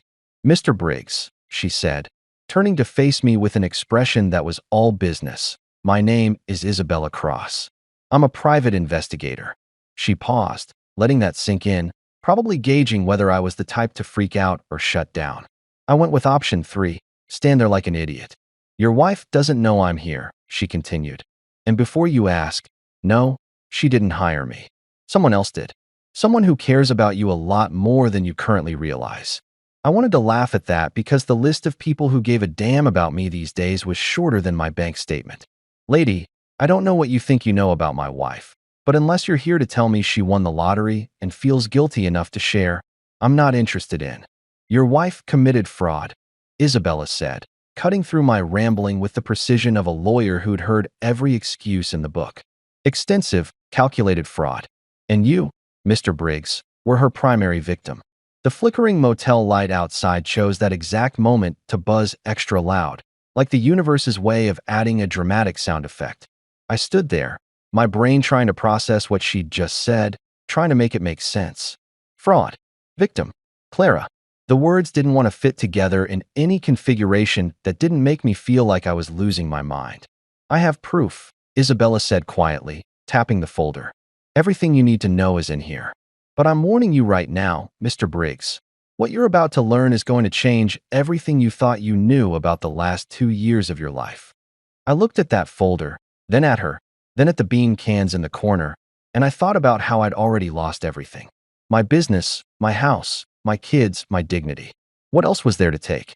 What else could possibly hurt? Turns out, I was about to find out. All right, I said, my voice rough. Show me. And that's when my second rock bottom started. Which, for the record, is way worse than the first one. 6 months earlier, life was simple. And you know what? I'm learning that simple is one of those words you never appreciate until it's gone, like solvent, or happily married, or not living in a motel that doubles as a front for questionable activities. 6 months ago, I was Carter Briggs, owner and operator of Briggs Custom Homes, a small construction business right here in Colorado Springs that I'd built from the ground up, literally. Started with nothing but a used pickup truck, a toolbox my dad gave me when I turned 21, and the kind of stubborn determination that makes you think you can will success into existence through sheer force of early mornings and calloused hands. We weren't building mansions for tech billionaires or anything fancy like that. Nope, Briggs Custom Homes specialized in honest, solid work for honest, solid people. We built decks that didn't collapse when your Uncle Jerry had one too many beers at the 4th of July barbecue. We finished basements so families could have a man cave or a kid's playroom without taking out a second mortgage. We did kitchen renovations for couples who'd been saving up for 5 years and trusted us not to screw it up. It wasn't glamorous, but it was real work, and at the end of the day, I could drive past houses around town and think, yeah, I built that. My crew and I made that family's dream happen. That feeling's worth more than any paycheck, let me tell you. My wife Clara was, or at least I thought she was, the love of my life. We met at a friend's wedding when I was 26 and she was 24. One of those classic, our eyes met across the reception hall, moments that you think only happens in romantic comedies written by people who've never actually been to a wedding. She was wearing this blue dress that matched her eyes, laughing at something her friend said, and when she caught me staring like an idiot, she didn't look away. She smiled. That smile hooked me faster than a catfish on a lazy Sunday, and I was done for. We dated for 2 years, got married in a small ceremony in her parents' backyard because we were too broke and too practical for anything fancier, and honestly, those early years were good. Really good. The kind of good that makes you believe in all that happily ever after garbage they sell you in fairy tales. We had 2 kids, and man, those kids were my entire world. Still are. Even though I haven't seen them in 3 months thanks to a legal system that thinks a motel room isn't appropriate housing for weekend visits. Like heartbreak is appropriate for anyone, but whatever. Jake was 14, all arms and legs and teenage attitude. The kind of kid who thought football was less of a sport and more of a religion. That boy could tell you the stats of every Colorado high school quarterback going back 5 years, could diagram plays like he was coaching the NFL, and spent his weekends either practicing with his team or watching game footage like he was preparing for the bar exam. He got that intensity from me, that tunnel vision when you find something you love. I was proud of that kid in ways I didn't even have words for. Then there was Mila, 12 years old and basically an angel who accidentally got assigned to our chaotic family. That girl played violin like she was auditioning for Heaven's Orchestra, and I'm not even exaggerating. From the time she was 7 and we rented her first tiny violin. Couldn't afford to buy one outright. She practiced every single day without us having to nag her. Not once. She'd come home from school, grab a snack, and head straight to her room where we'd hear these beautiful, haunting melodies drifting through the house while I was making dinner or reviewing blueprints at the kitchen table. Clara used to joke that Mila was proof that at least one of our kids inherited actual talent instead of just my stubbornness and her tendency to overthink everything. We'd go to her recitals and sit in those uncomfortable auditorium chairs, and every single time she played, I'd get choked up. My daughter, making music that beautiful. How'd I get that lucky? My mornings back then started at 5:30 on the dot. I'm talking that annoying, disciplined, same routine every day kind of schedule that makes your friends think you're either incredibly responsible or incredibly boring. Alarm goes off. I'd stumble to the kitchen in my boxers and a t-shirt that had seen better decades, and I'd start the coffee maker. One of those basic Mr. Coffee machines that cost $20 at Walmart and had been faithfully serving me since 2011. While that was brewing, I'd throw some bacon in a pan because life's too short to skip bacon, and honestly, it was the only thing I could cook that the kids would actually eat without complaint. The whole house would fill up with that smell, that perfect combination of coffee and bacon that somehow makes you feel like you've got your life together even when you definitely don't. Clara would usually come down around 6, already dressed for her job at the elementary school where she worked as a teacher's aide. She'd pour herself coffee, steal a piece of bacon right out of the pan even though I'd swat her hand away, and without fail, I mean literally every single morning, she'd look at the kitchen floor and sigh. "Carter, you left sawdust on the floor again," she'd say, and I'd look down at the trail of evidence I'd tracked in from the garage where I'd been cutting trim the night before, and I'd give her my best sheepish grin. "Adds character to the tile," I'd say, and she'd roll her eyes, but she'd be smiling. That was our thing, that little domestic back and forth that probably annoyed the hell out of anyone who had to witness it, but felt like love to me. Life wasn't glamorous. Our house was a modest 3-bedroom ranch that I'd renovated myself over the years, fixing things as we could afford the materials. We drove cars that were paid off because we didn't believe in monthly payments if we could avoid them. Vacations were camping trips to the mountains, not flights to Hawaii. Clara clipped coupons. I bought tools secondhand, and we split a streaming service subscription with my brother Lance because paying for Netflix and Hulu felt excessive. But it was ours, you know? We'd built this life together, brick by brick, paycheck by paycheck, and I thought we were happy. I really did. I thought we were on the same page about what mattered. Family, stability, being there for our kids, building something solid even if it wasn't fancy. Shows what the hell I knew. It was a Tuesday afternoon in April when everything started to crumble. I remember it was Tuesday because Tuesdays were when my crew and I usually wrapped up any small jobs and prepped for the bigger projects starting midweek. We were at the Martinez house, finishing up a bathroom remodel that had turned into one of those nightmare projects where you open up a wall and discover the previous owner had apparently let a drunk orangutan do the original plumbing. My phone rang around 2:30, and when I saw Clara's name on the screen, I almost didn't answer because I was elbow deep in fixing someone else's incompetent pipe work and covered in drywall dust. But something made me answer. Maybe intuition, maybe dumb luck, maybe the universe deciding it was time to drop a bomb on my life and wanting to make sure I was paying attention. "Carter." Her voice came through shaky and wrong, all high-pitched and panicky in a way I'd never heard before. Clara wasn't a panicker. She was the calm one, the steady one, the one who handled everything from parent-teacher conferences to flat tires without breaking a sweat. Hearing her sound like that made my stomach drop straight through the floor. "Carter, I'm at the hospital," she said, and I could hear her crying, actually sobbing into the phone. "They found something. Please come. Please, I need you right now." I didn't ask questions, didn't finish the pipe, didn't even tell my crew where I was going. I just dropped my wrench, literally dropped it right there on the bathroom floor where it probably left a dent, wiped my hands on my jeans, and ran. Ran like a man whose entire world was actively catching fire, and the only fire extinguisher was 20 minutes away at Penrose Hospital. I drove like I was auditioning for Fast and Furious, running yellow lights that were basically red, my heart hammering so hard I thought I might need my own hospital room by the time I got there. When I found her in the waiting room, she looked small. That's the only word I have for it. Clara was 5'6" and had always carried herself with this confident energy that made her seem taller. But right then, hunched over in one of those plastic hospital chairs with her face in her hands, she looked small and scared and breakable. I'd never seen her breakable before.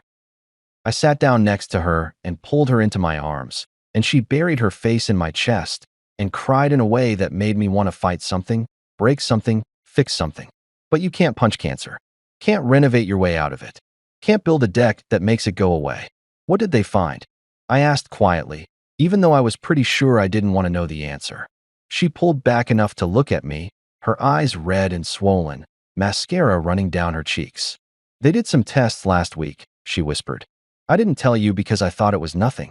Just some pain, some irregular bleeding. But Carter, it's not nothing. And right there, in that waiting room that smelled like antiseptic and fear, holding my wife while she trembled against me, I had no idea that this moment wasn't about fighting cancer together. It was about her setting up the con of a lifetime, with me as the mark. The doctor's name was Henry Vance, and I remember thinking he looked exactly like what you'd expect a successful oncologist to look like if you were casting one for a medical drama. Tall, maybe 6'2", with salt and pepper hair that was styled just enough to look professional, but not so much that it seemed vain. He wore those expensive-looking glasses that probably cost more than my truck payment, and he had this calm, measured way of speaking that I guess was supposed to be comforting, but instead made me want to grab him by his pristine white coat and scream, "Just tell us what's wrong," until my voice gave out.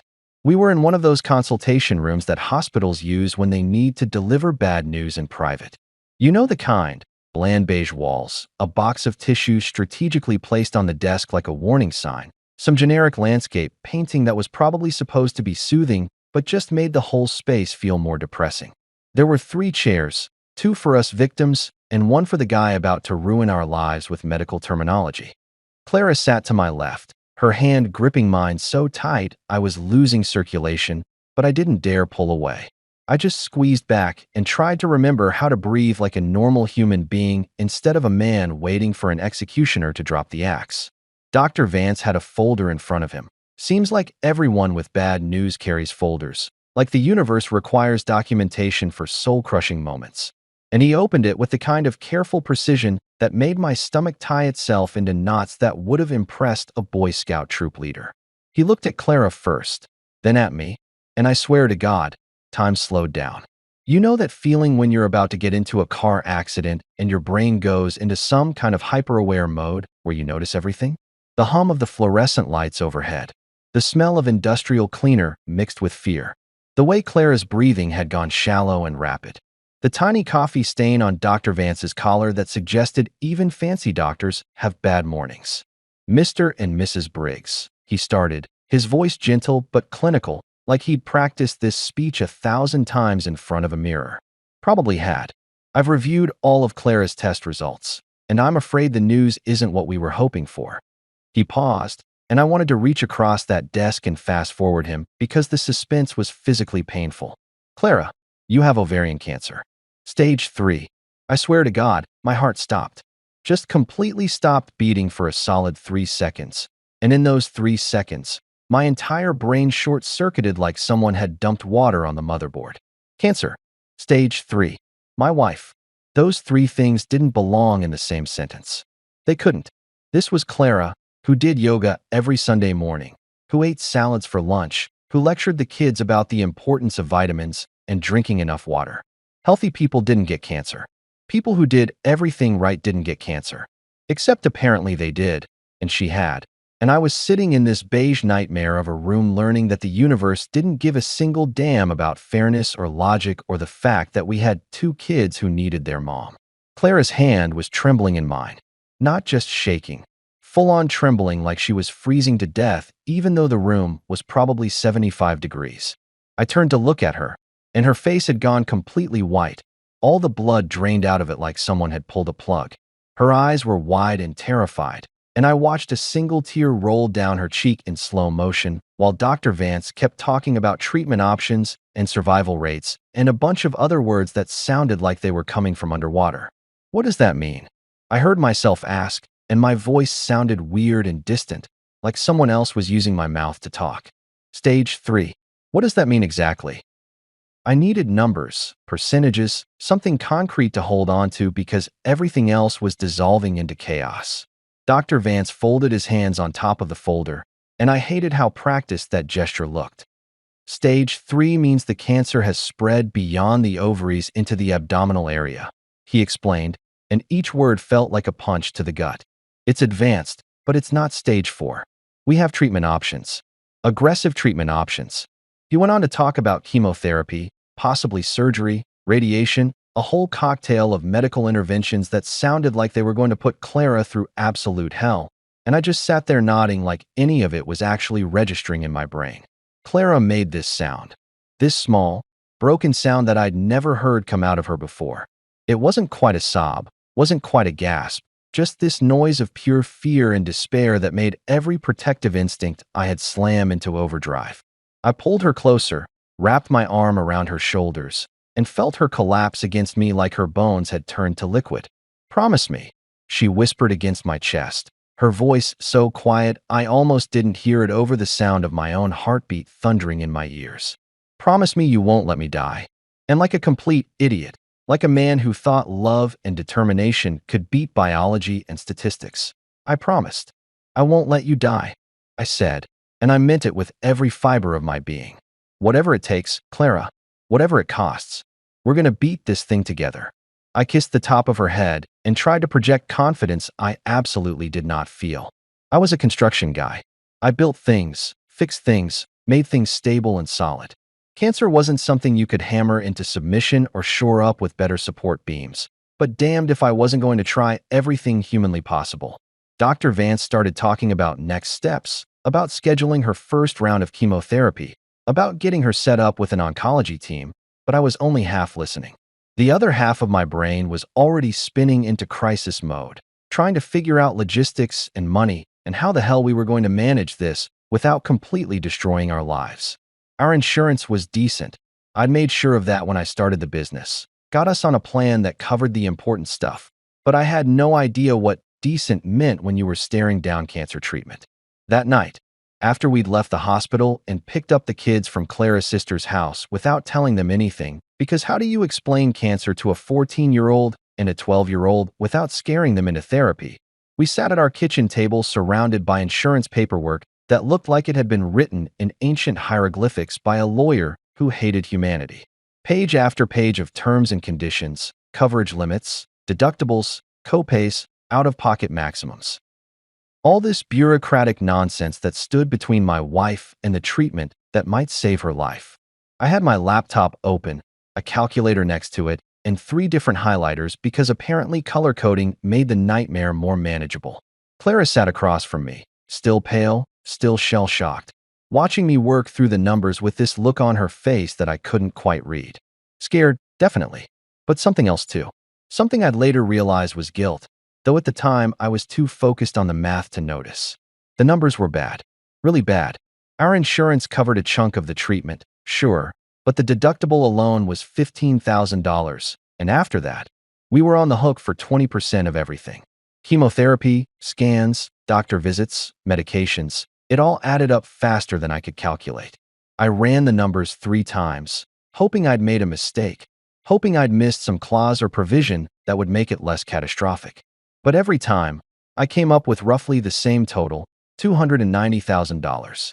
Maybe more, depending on how long treatment lasted, whether she needed surgery, if there were complications. $290,000.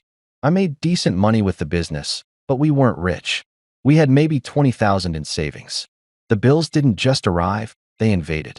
They came in waves, like some kind of financial tsunami designed specifically to drown a middle-class construction guy who thought he'd done everything right.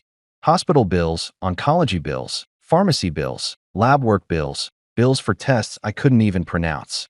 Each envelope that showed up in our mailbox was another reminder that saving my wife's life came with a price tag that would have made a mob loan shark blush.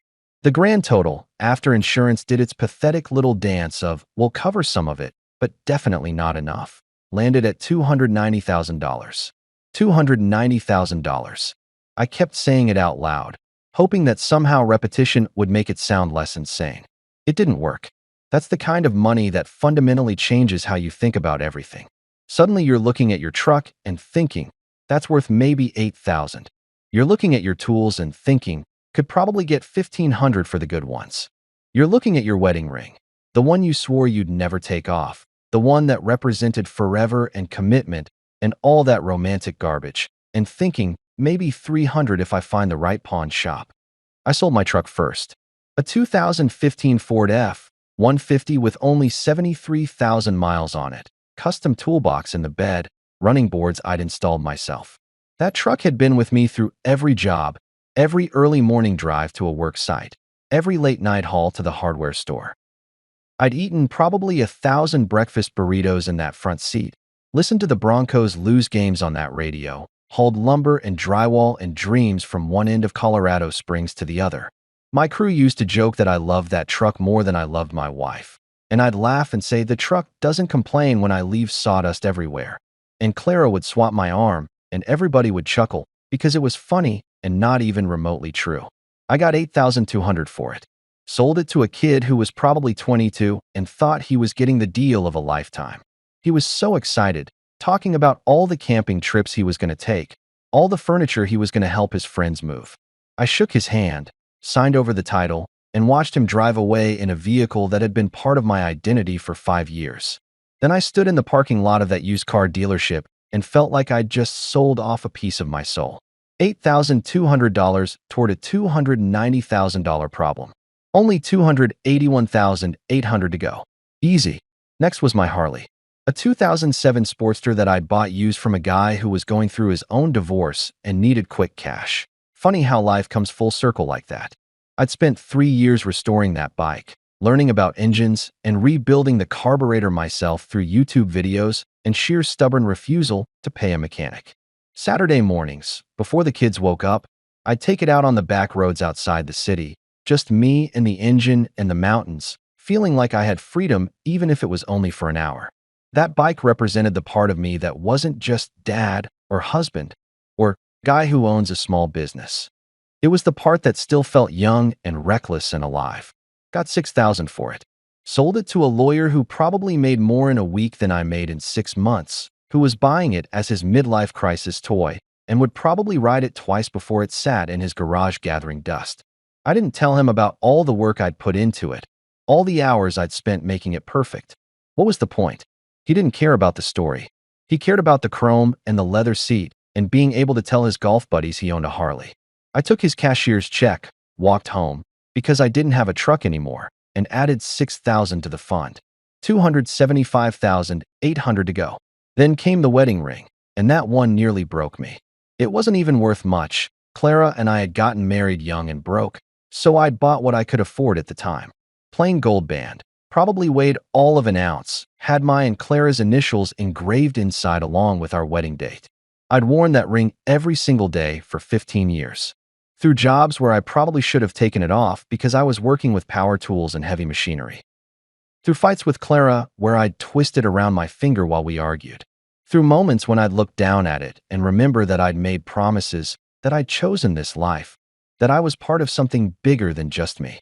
The guy at the pawn shop, some dude named Rick who looked like he'd seen every sad story humanity had to offer and stopped being moved by them somewhere around 1997, barely glanced at it. Gold's going for about $1,800 an ounce right now, he said, tossing my marriage on a little scale like it was a chicken breast at the grocery store. This is 14 karat, not pure, weighs 0.3 ounces. I can give you $225. $225. 15 years of marriage, reduced to less than the cost of a decent dinner. I stood there holding that cash, looking at the tan line on my ring finger that was going to take months to fade, and I felt something inside me crack. Not break completely, not yet, but definitely crack. I added $225 to the fund. $275,575 to go. The math was getting really depressing really fast. I sold everything that wasn't nailed down. My collection of vintage hand tools that I'd inherited from my grandfather, gone. The really nice drill press I'd bought myself as a business investment, gone. Clara's engagement ring, which she'd tearfully handed over saying, "It's just a ring. Your health is more important than jewelry." Gone for $800. We had a yard sale where we sold furniture, kitchen appliances, kids' toys they'd outgrown, books, DVDs, everything. Our neighbors came by and tried to be supportive, but I could see the pity in their eyes. "So sorry about Clara," they'd say while haggling over a coffee maker. Would you take $5 instead of 7? My crew tried to help. Bless them. These guys had been with me for years, had become more than just employees. They were friends, brothers, the kind of men who showed up when you needed them and didn't ask stupid questions. Chester Chess Pike, my foreman, was a 52-year-old former Marine who'd worked construction since before I was born. Tough as nails, heart bigger than the whole state of Colorado. The kind of guy who'd give you his last dollar and then help you figure out how to turn it into 5. Chess showed up at my house one evening, knocked on the door, and when I answered, he just stood there holding an envelope. "This is $10,000, he said without preamble, trying to shove it into my hands. From my savings. For Clara's treatment. I couldn't take it. I physically could not make my hands accept that envelope. "Chess, man, I can't. It's not charity," he interrupted, his voice gruff. "It's a loan. Interest-free, unlike your wife's love, apparently." He cracked a smile at his own joke, trying to lighten the moment, but his eyes were serious. "Carter, you helped me when my daughter needed that surgery 3 years ago. Gave me time off. Kept paying me even when I wasn't working. Let me help you now." I took the money. What else was I gonna do? Pride doesn't cure cancer, and I was quickly learning that dignity was a luxury I couldn't afford anymore. $10,000 from Chess. Another $5,000 from my brother Lance, who worked as a mechanic and didn't have much to spare, but gave it anyway. $1,200 from Miguel, one of my crew guys who had 4 kids and should have been saving for their college, but decided my crisis was more important. $2,000 from my parents, who were retired and living on Social Security, but scraped it together somehow. The generosity of good people was keeping us afloat, and it was also killing me. Every donation, every "we're praying for you," every "let us know if you need anything else," felt like another weight on my chest. I was grateful. God, I was so grateful I couldn't even articulate it. But I was also drowning in the awareness that my wife's illness was radiating out like a shockwave, affecting everyone who cared about us. You know who didn't help? Clara's family. Not a single dollar. Her sister Margaret, who drove a BMW and lived in a house twice the size of ours, actually had the audacity to say, "If God wants Clara healed, he'll find a way." I wanted to ask if God also wanted her to keep her luxury SUV, or if divine will only apply to other people's suffering, but I bit my tongue because Clara didn't need family drama on top of everything else. Well, apparently God found his way through me with a pawn slip, an empty wallet, and a growing collection of receipts for everything I used to own. Divine intervention looks a lot like desperation when you're living it. The chemotherapy sessions started in June. Every Tuesday and Thursday, like clockwork, I'd drive Clara to the hospital in the beat-up Honda Civic we'd bought to replace my truck. A car so old it still had a CD player and an ashtray, which tells you everything you need to know about its vintage. I'd sit with her while they hooked her up to the 4, watching poison drip into her veins, because sometimes the only way to kill the bad stuff is to nearly kill everything else too. She'd sit in that recliner chair, wrapped in blankets because chemo made her cold, and I'd hold her hand and try to make conversation about normal things. How Jake's football team was doing. Whether Mila's violin recital outfit needed to be dry cleaned. What we should plan in the garden next spring, as if we were making plans for a future I wasn't even sure we'd have. She got paler with each session, thinner, more fragile. Her hair started falling out in clumps, and I'd find it on her pillow, in the shower drain, on her coat. She cried the first time she noticed it coming out in her hands. I held her and whispered that she was beautiful no matter what. That hair was just hair, that we'd get through this together. "We'll make it through this," I'd say, over and over, like a mantra. Like if I said it enough times, the universe would have to listen. Like determination and love could override biology and bad luck. Spoiler alert, we didn't make it through. At least not the we I thought existed. A year later, Dr. Vance said the magic words, remission. Clara's cancer was gone. Defeated. Sent packing back to whatever hell it crawled out of. I remember sitting in that same beige consultation room where we'd first gotten the diagnosis, but this time the news was good, and I cried like a child. Not the quiet, dignified tears you see in movies where a single drop rolls down someone's cheek while inspiring music plays. No, I'm talking full-on ugly crying. The kind where your face scrunches up and snot gets involved and you make sounds that don't seem human. I didn't care. My wife was alive. We'd beaten the monster.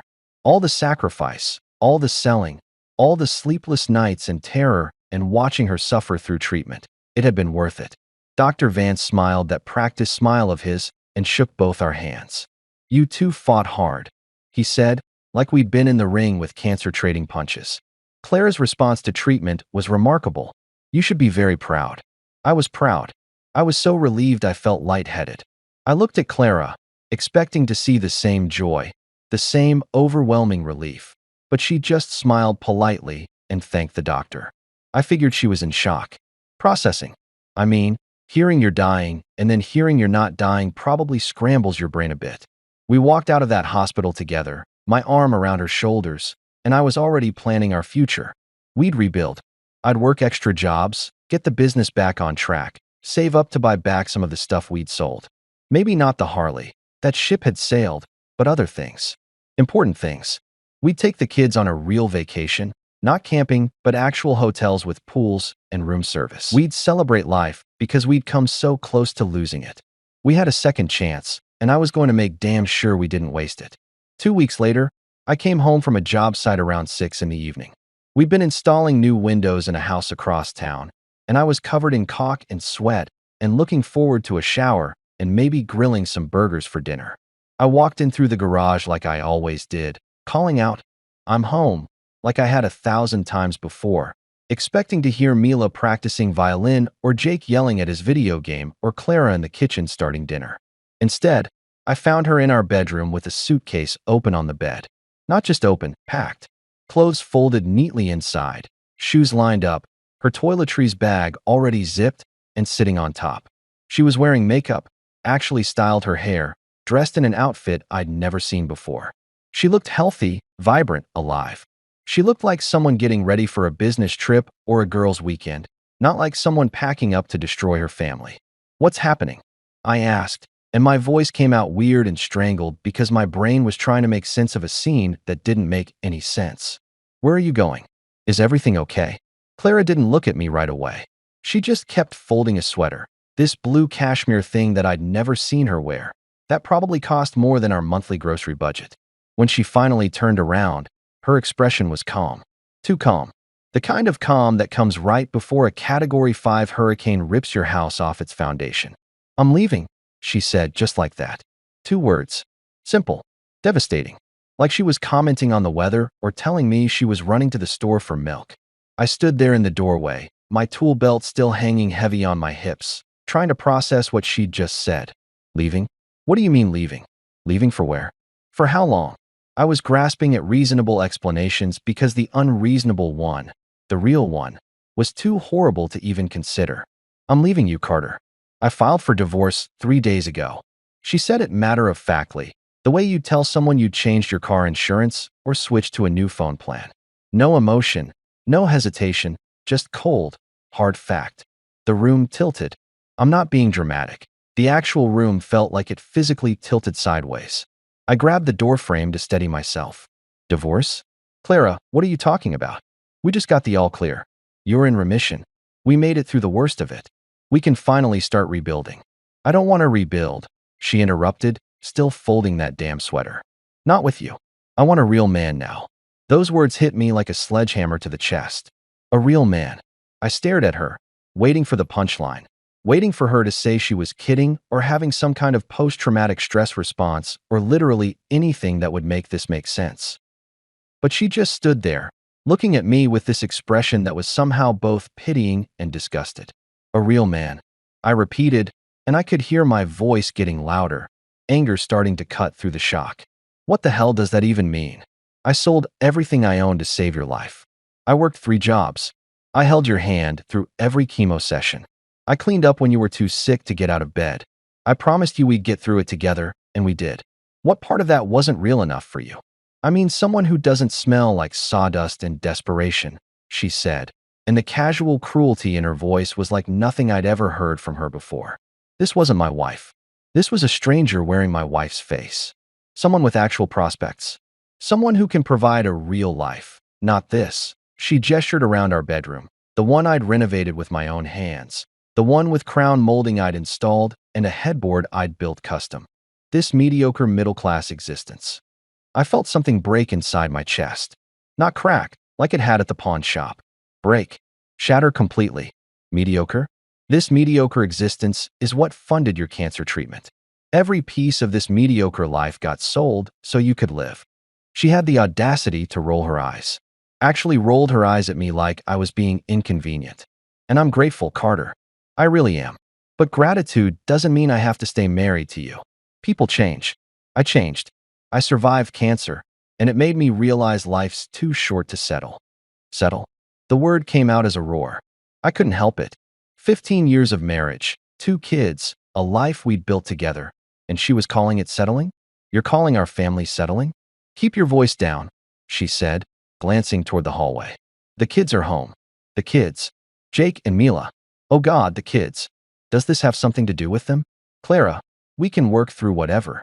There's nothing to work through. She zipped up the suitcase with this air of finality that made my stomach drop. I've already talked to my lawyer. His name is Marcus, by the way. Marcus Hightower. You'll be hearing from him. Her lawyer. Marcus. The way she said his name, with this little smile playing at the corners of her mouth, told me everything I needed to know. You're sleeping with your lawyer, I said, and it wasn't even a question. The pieces were falling into place in the most horrific way possible. That's none of your business anymore, she said, which was basically a confession wrapped in a refusal. She walked past me, rolling that suitcase behind her like she was heading to the airport, not abandoning her family. I followed her down the hallway, my mind racing, trying to figure out what to say, what to do, how to stop this freight train that was currently demolishing everything I'd thought was real and solid and true. Jake was in the living room, sitting on the couch with his phone, but he looked up when we came in. Mila was at the dining room table doing homework. They both knew something was wrong. You could see it in their faces, that animal instinct kids have when their world is about to implode. Mom, Mila asked, her voice small and scared. I'm going to be staying somewhere else for a while, Clara said, and I wanted to scream at her for lying, for making it sound temporary when she'd just told me she'd filed for divorce. But I'll see you both very soon. I love you. She kissed them both on the forehead, and I watched my children's faces crumple in confusion and fear. Then she walked out the front door without looking back, and I stood there like an idiot, unable to move, unable to speak, unable to do anything except watch my marriage walk away. The divorce papers arrived 2 days later. She was suing for half of everything, which was hilarious considering everything now consisted of a house with a mortgage, a beat-up Honda Civic, and business equipment I'd somehow managed not to sell. But the real kicker was that she wanted full custody of Jake and Mila. Full custody. She was taking my kids. Her lawyer, Marcus Hightower, the man she was presumably sleeping with while I'd been working 3 jobs to keep us afloat, was apparently some hotshot attorney who specialized in protecting mothers' rights.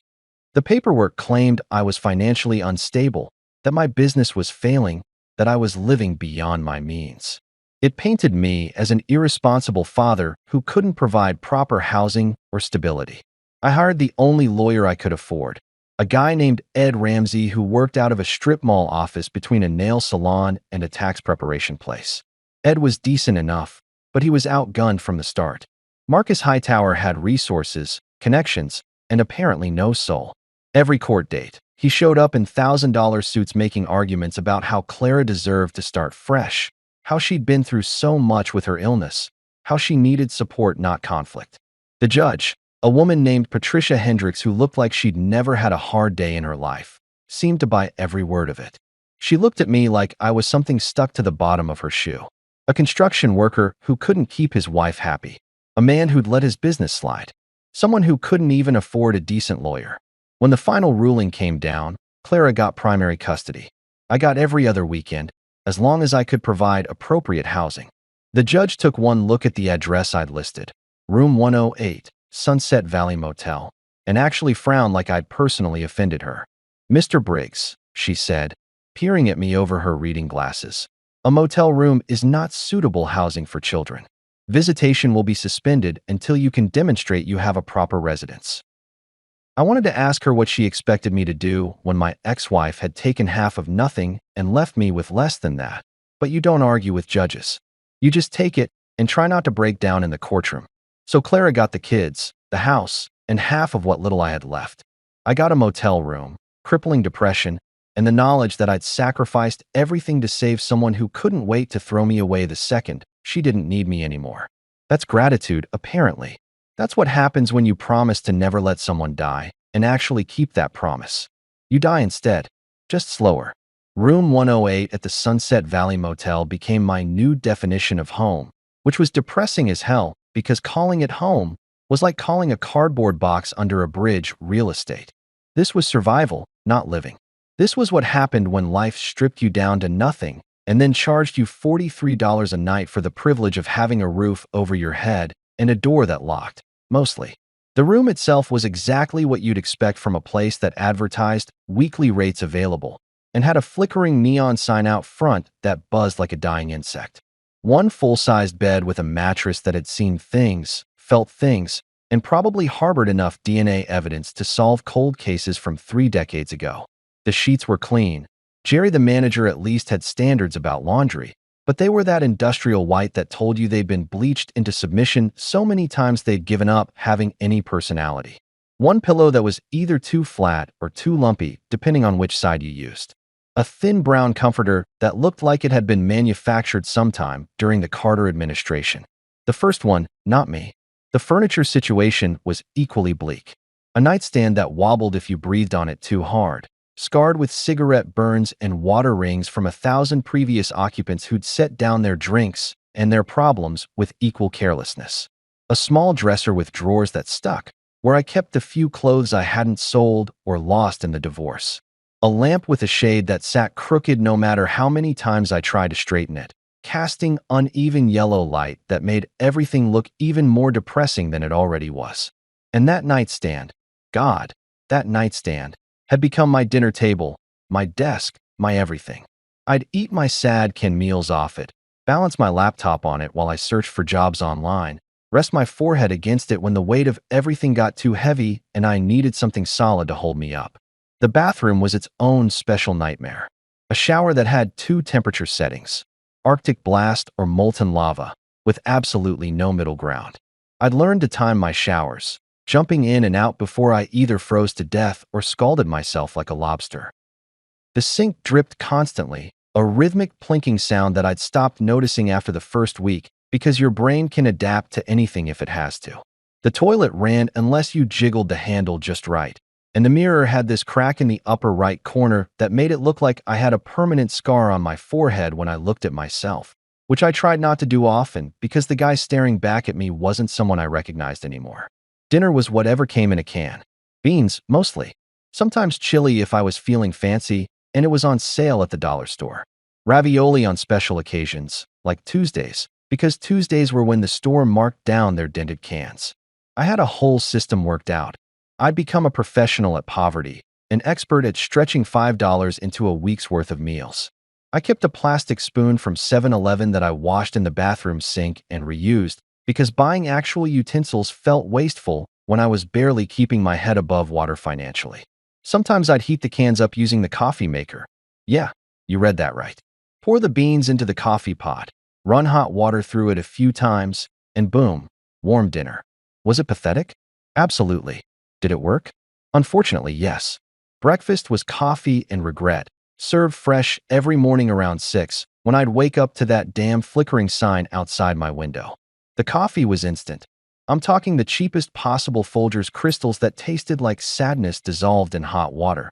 But it had caffeine, and that's all that mattered. The regret was free and unlimited. A continental breakfast of bad decisions and worse luck that I couldn't escape no matter how much I wanted to. My neighbor in room 109 was a guy I never actually met, but felt like I knew intimately, because these walls were thinner than communion wafers. I could hear everything. Him crying some nights, deep, gut-wrenching sobs that would start around midnight and go until 2 or 3 in the morning. Him watching TV at volumes that suggested either hearing loss or a desperate need to drown out his thoughts. Him on the phone sometimes, arguing with someone. An ex-wife, I assumed, because the conversations had that special kind of venom that only comes from loving someone and then learning to hate them. We were trauma roommates, him and me, living parallel lives of quiet desperation separated by drywall and denial. My brother Lance kept calling, bless his heart. Every few days my phone would ring and his name would pop up, and I'd debate whether to answer because talking to people who cared about me somehow made everything feel worse. Their concern was kindness, sure, but it was also a mirror reflecting back how far I'd fallen, and I didn't need reminders. "Carter, man, you can't keep living like this," Lance would say, and I could hear the worry in his voice, the big brother instinct to fix things. "Mom and Dad are worried sick. Come stay with them. Come stay with me. Hell, I'll sleep on my own couch if it means you're not in that motel. Tell them not to worry," I'd say, trying to inject some humor into my voice even though humor had become a foreign language I barely spoke anymore. I'm living my minimalist dream. Just me, beans, and bad decisions. Very zen. Marie Kondo would be proud. Lance didn't laugh. He never laughed at my jokes anymore, which told me exactly how not funny they actually were. This isn't minimalism, it's depression. There's a difference. Yeah, well, depression is cheaper. Doesn't require buying special storage containers. The conversations always ended the same way. Him begging me to accept help, me deflecting with sarcasm, both of us hanging up feeling worse than before we'd talked. I knew he meant well. I knew my whole family meant well. But accepting help felt like admitting defeat, like acknowledging that I couldn't pull myself out of this hole through sheer willpower and determination. I was a construction worker, for God's sake. I built things. I fixed things. I made things stable and solid. The fact that I couldn't do that for my own life was a failure I wasn't ready to face. So I stayed in room 108, eating beans off a wobbly nightstand, listening to my neighbor cry through walls that might as well have been paper, trying to laugh about rock bottom because the alternative was crying, and I'd already done enough of that. Then came that knock at 2 a.m. The woman in the beige trench coat, Isabella Cross, with her leather folder and her impossible claims about my wife faking cancer. And suddenly, rock bottom discovered it had a basement. Isabella Cross set her leather folder down on my nightstand/dinner table with the kind of careful precision that suggested whatever was inside was either extremely valuable or extremely dangerous. Probably both. She smoothed out her beige trench coat and sat down in the only chair in the room, a wobbly piece of furniture that I usually threw my dirty laundry on, like she was settling into a boardroom instead of a motel room that smelled like failure and canned beans. "Mr. Briggs," she said, looking at me with those sharp, intelligent eyes that missed absolutely nothing. "I need you to understand something before I show you what's in this folder. What you're about to learn is going to fundamentally change your understanding of the past 2 years. It's going to make you angry, probably make you want to break something, maybe make you question your entire reality." She paused, letting that sink in. "But I need you to stay calm and let me explain everything before you react. Can you do that?" I sat down on the edge of my saga bed, still in my stained undershirt and sweatpants, feeling like I'd been dropped into a spy movie except I was the world's least qualified protagonist. "Lady, my wife divorced me after I sold everything I owned to pay for her cancer treatment, took my kids, and is now shacked up with her lawyer. My reality is already pretty thoroughly questioned. Whatever you've got in that folder can't possibly make things worse." Isabella's expression suggested I was adorably naive. "We'll see about that."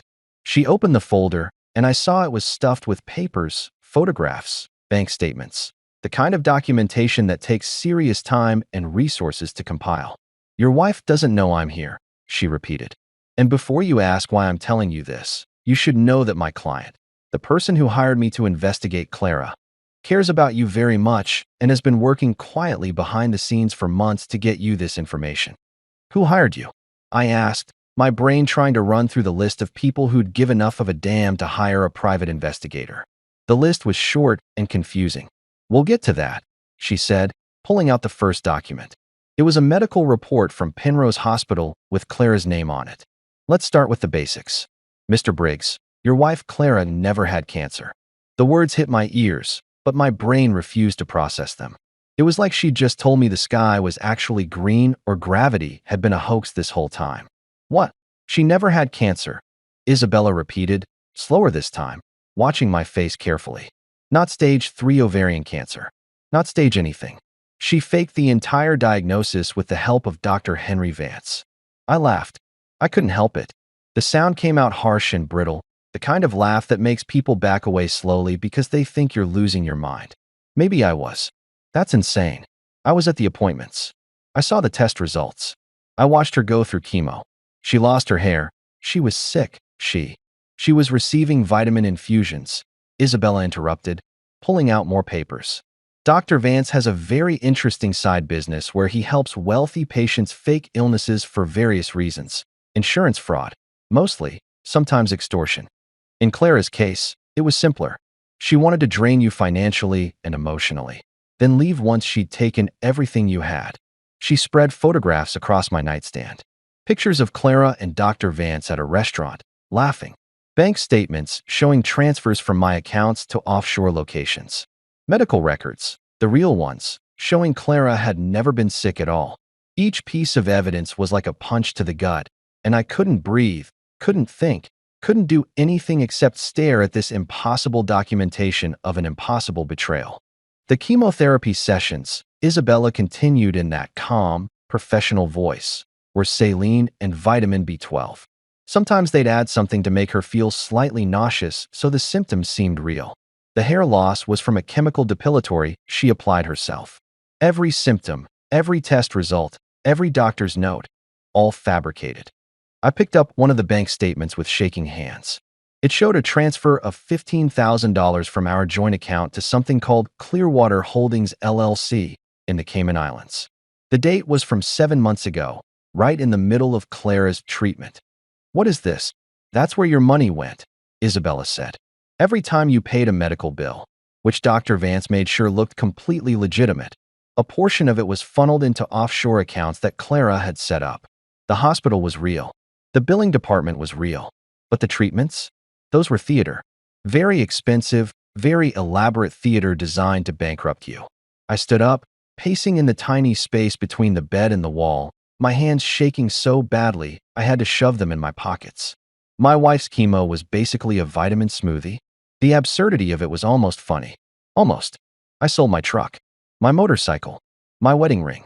I took money from my crew, from my family, my voice cracked, and I had to stop talking because the alternative was either screaming or crying, and I wasn't sure which would come out first. "I know," Isabella said quietly. "I'm sorry. I know this is. You don't know anything," I shouted, and I didn't care if my crying neighbor or Randy the drunk or the fighting couple heard me. I promised her I wouldn't let her die. I worked 3 jobs. I ate canned beans for months.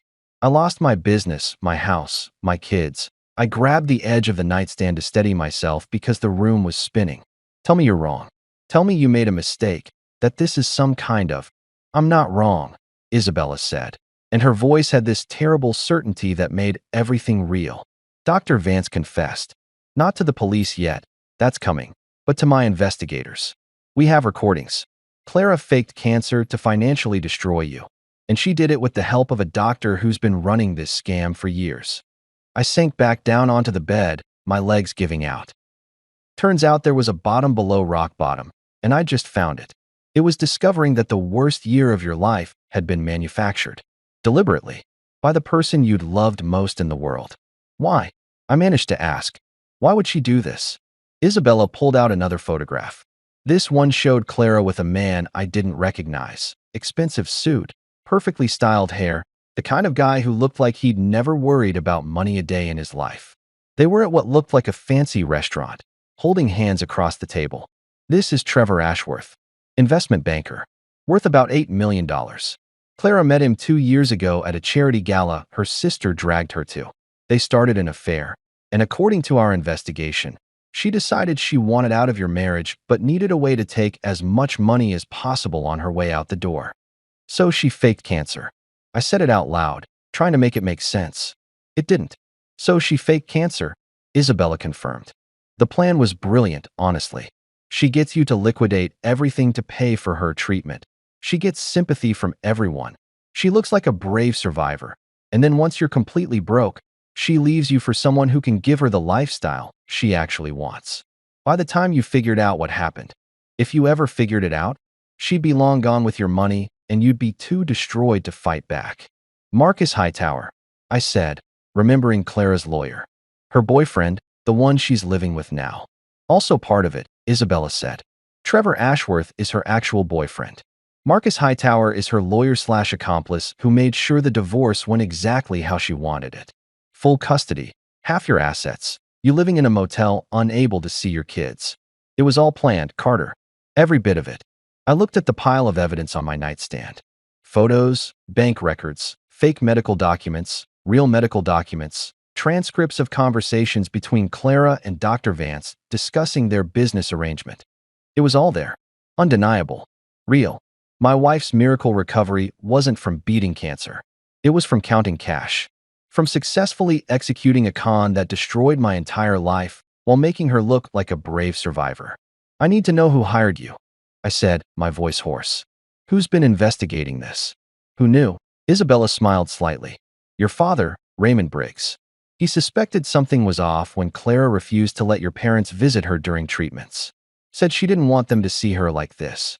Your mother kept calling, kept asking to help, and Clara always had an excuse. That raised red flags for your dad. He's a smart man. My father, Raymond Briggs, retired electrician, Korean War veteran, the most stubborn man I'd ever met. Of course he'd suspected something. Of course he hadn't let it go. He hired me 6 months ago, Isabella continued. Quietly. Didn't want to tell you until he had proof because he knew you'd defend Clara, knew you'd think he was being paranoid. Your brother Lance helped too, tracked some of the money transfers, noticed discrepancies in the medical billing. Even your mother contributed by keeping detailed notes of every conversation she had with Clara, every excuse, every inconsistency. Your whole family has been running what amounts to a private investigation operation while you were selling your possessions to save someone who was never sick. I thought about all those phone calls from Lance I'd ignored. All the voicemails from my parents I'd deleted. They'd been trying to help me, trying to save me, and I'd been too buried in my own misery to notice. What happens now? I asked. Isabella's expression turned serious. Now, we take this evidence to the FBI. Clara and Dr. Vance will be arrested for fraud, conspiracy, wire fraud, and about a dozen other charges. Marcus Hightower will be disbarred and probably face criminal charges for his role. The offshore accounts will be frozen and the money recovered. Well, most of it. And my kids. Your kids already know, she said gently. Your parents told them 2 days ago. Jake and Mila are staying with your mom and dad right now. They wanted to be the ones to tell them the truth. Wanted them somewhere safe when everything came crashing down. Your daughter asked me to tell you that she misses you and she's sorry she believed her mother's lies. Something broke loose in my chest, something that had been locked tight for months. My kids knew. They knew their mother had lied. Knew I hadn't abandoned them. Knew that everything I'd done had been because I loved them. For the first time in 6 months, I could actually breathe. When? I asked. When do they arrest her? Isabella checked her watch. About 6 hours from now. The FBI is coordinating with local police. They'll pick up Dr. Vance at his home and Clara at Marcus Hightower's condo where she's been living. It's going to be a media circus. Doctor who faked cancer diagnoses for profit, wealthy woman who conned her husband. The story has everything. I looked around room 108. At the flickering lamp and the stained carpet and the stack of empty bean cans in the corner. This had been my rock bottom. But rock bottom, I was learning, could also be a foundation. You could build on rock bottom. Hell, I built on concrete for a living, and rock bottom was made of pretty much the same stuff.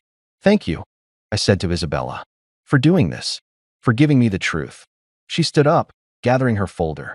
Thank your father. He's the one who never gave up on you. She pulled a business card from her pocket and set it on the nightstand. That's my number if you need anything.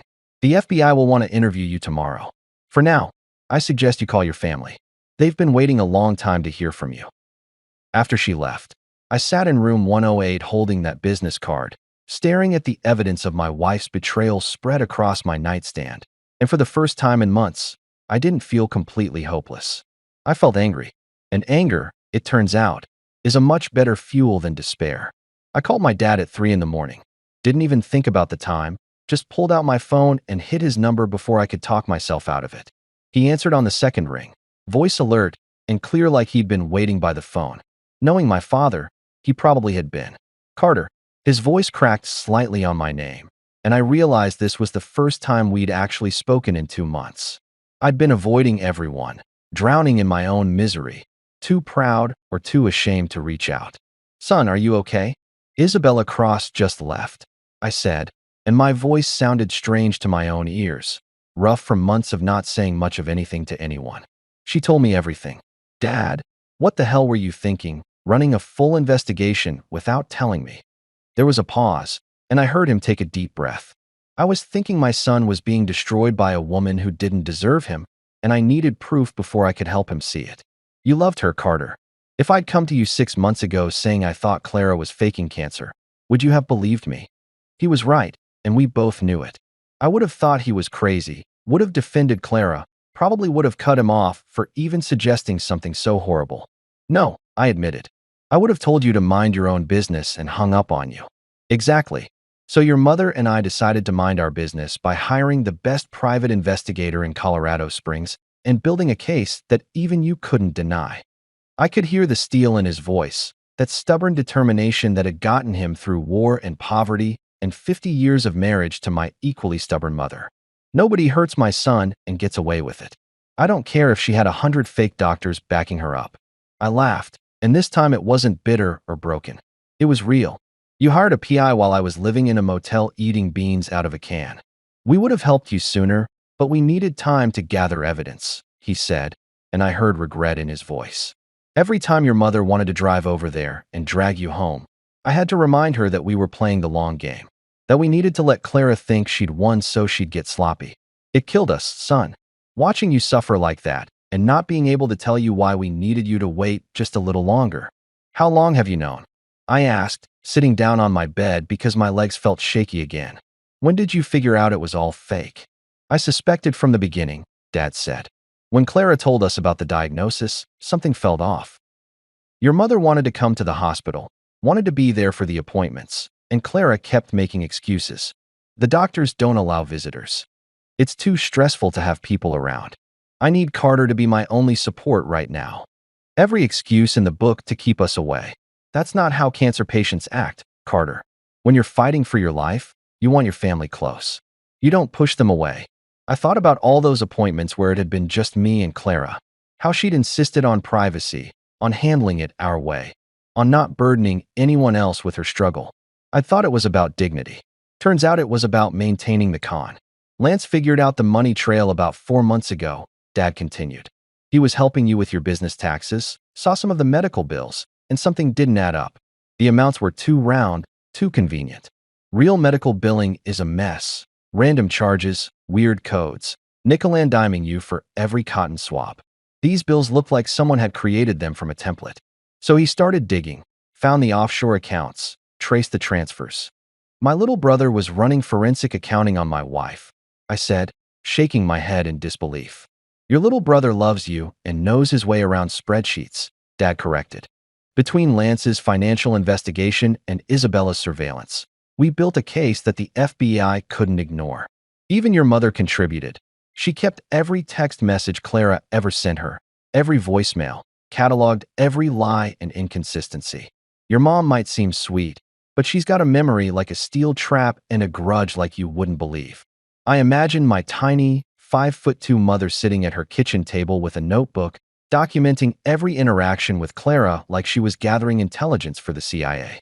The image was both hilarious and deeply touching. The kids, I said, my voice dropping. Isabella said Jake and Mila know everything. How are they handling it? Dad's voice softened. They're angry, confused. Mila cried for 2 hours when we told her. Jake punched a hole in our garage wall. I'll send you the repair bill.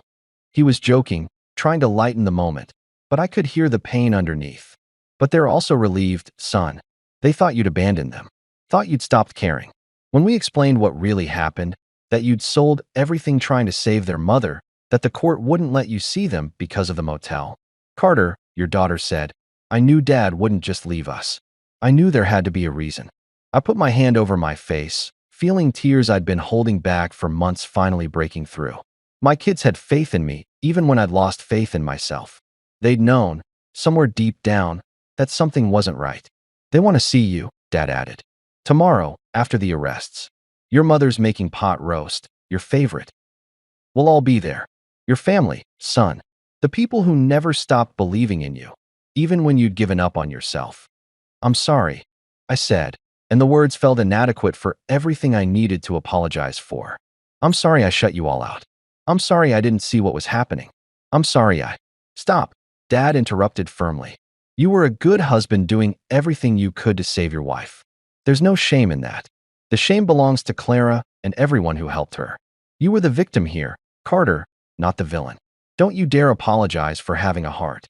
We talked for another 20 minutes about the FBI raid happening in a few hours, about what would happen to Clara and Dr. Vance, about the house that Dad had apparently bought the day I sold it, keeping it in trust until I could come home.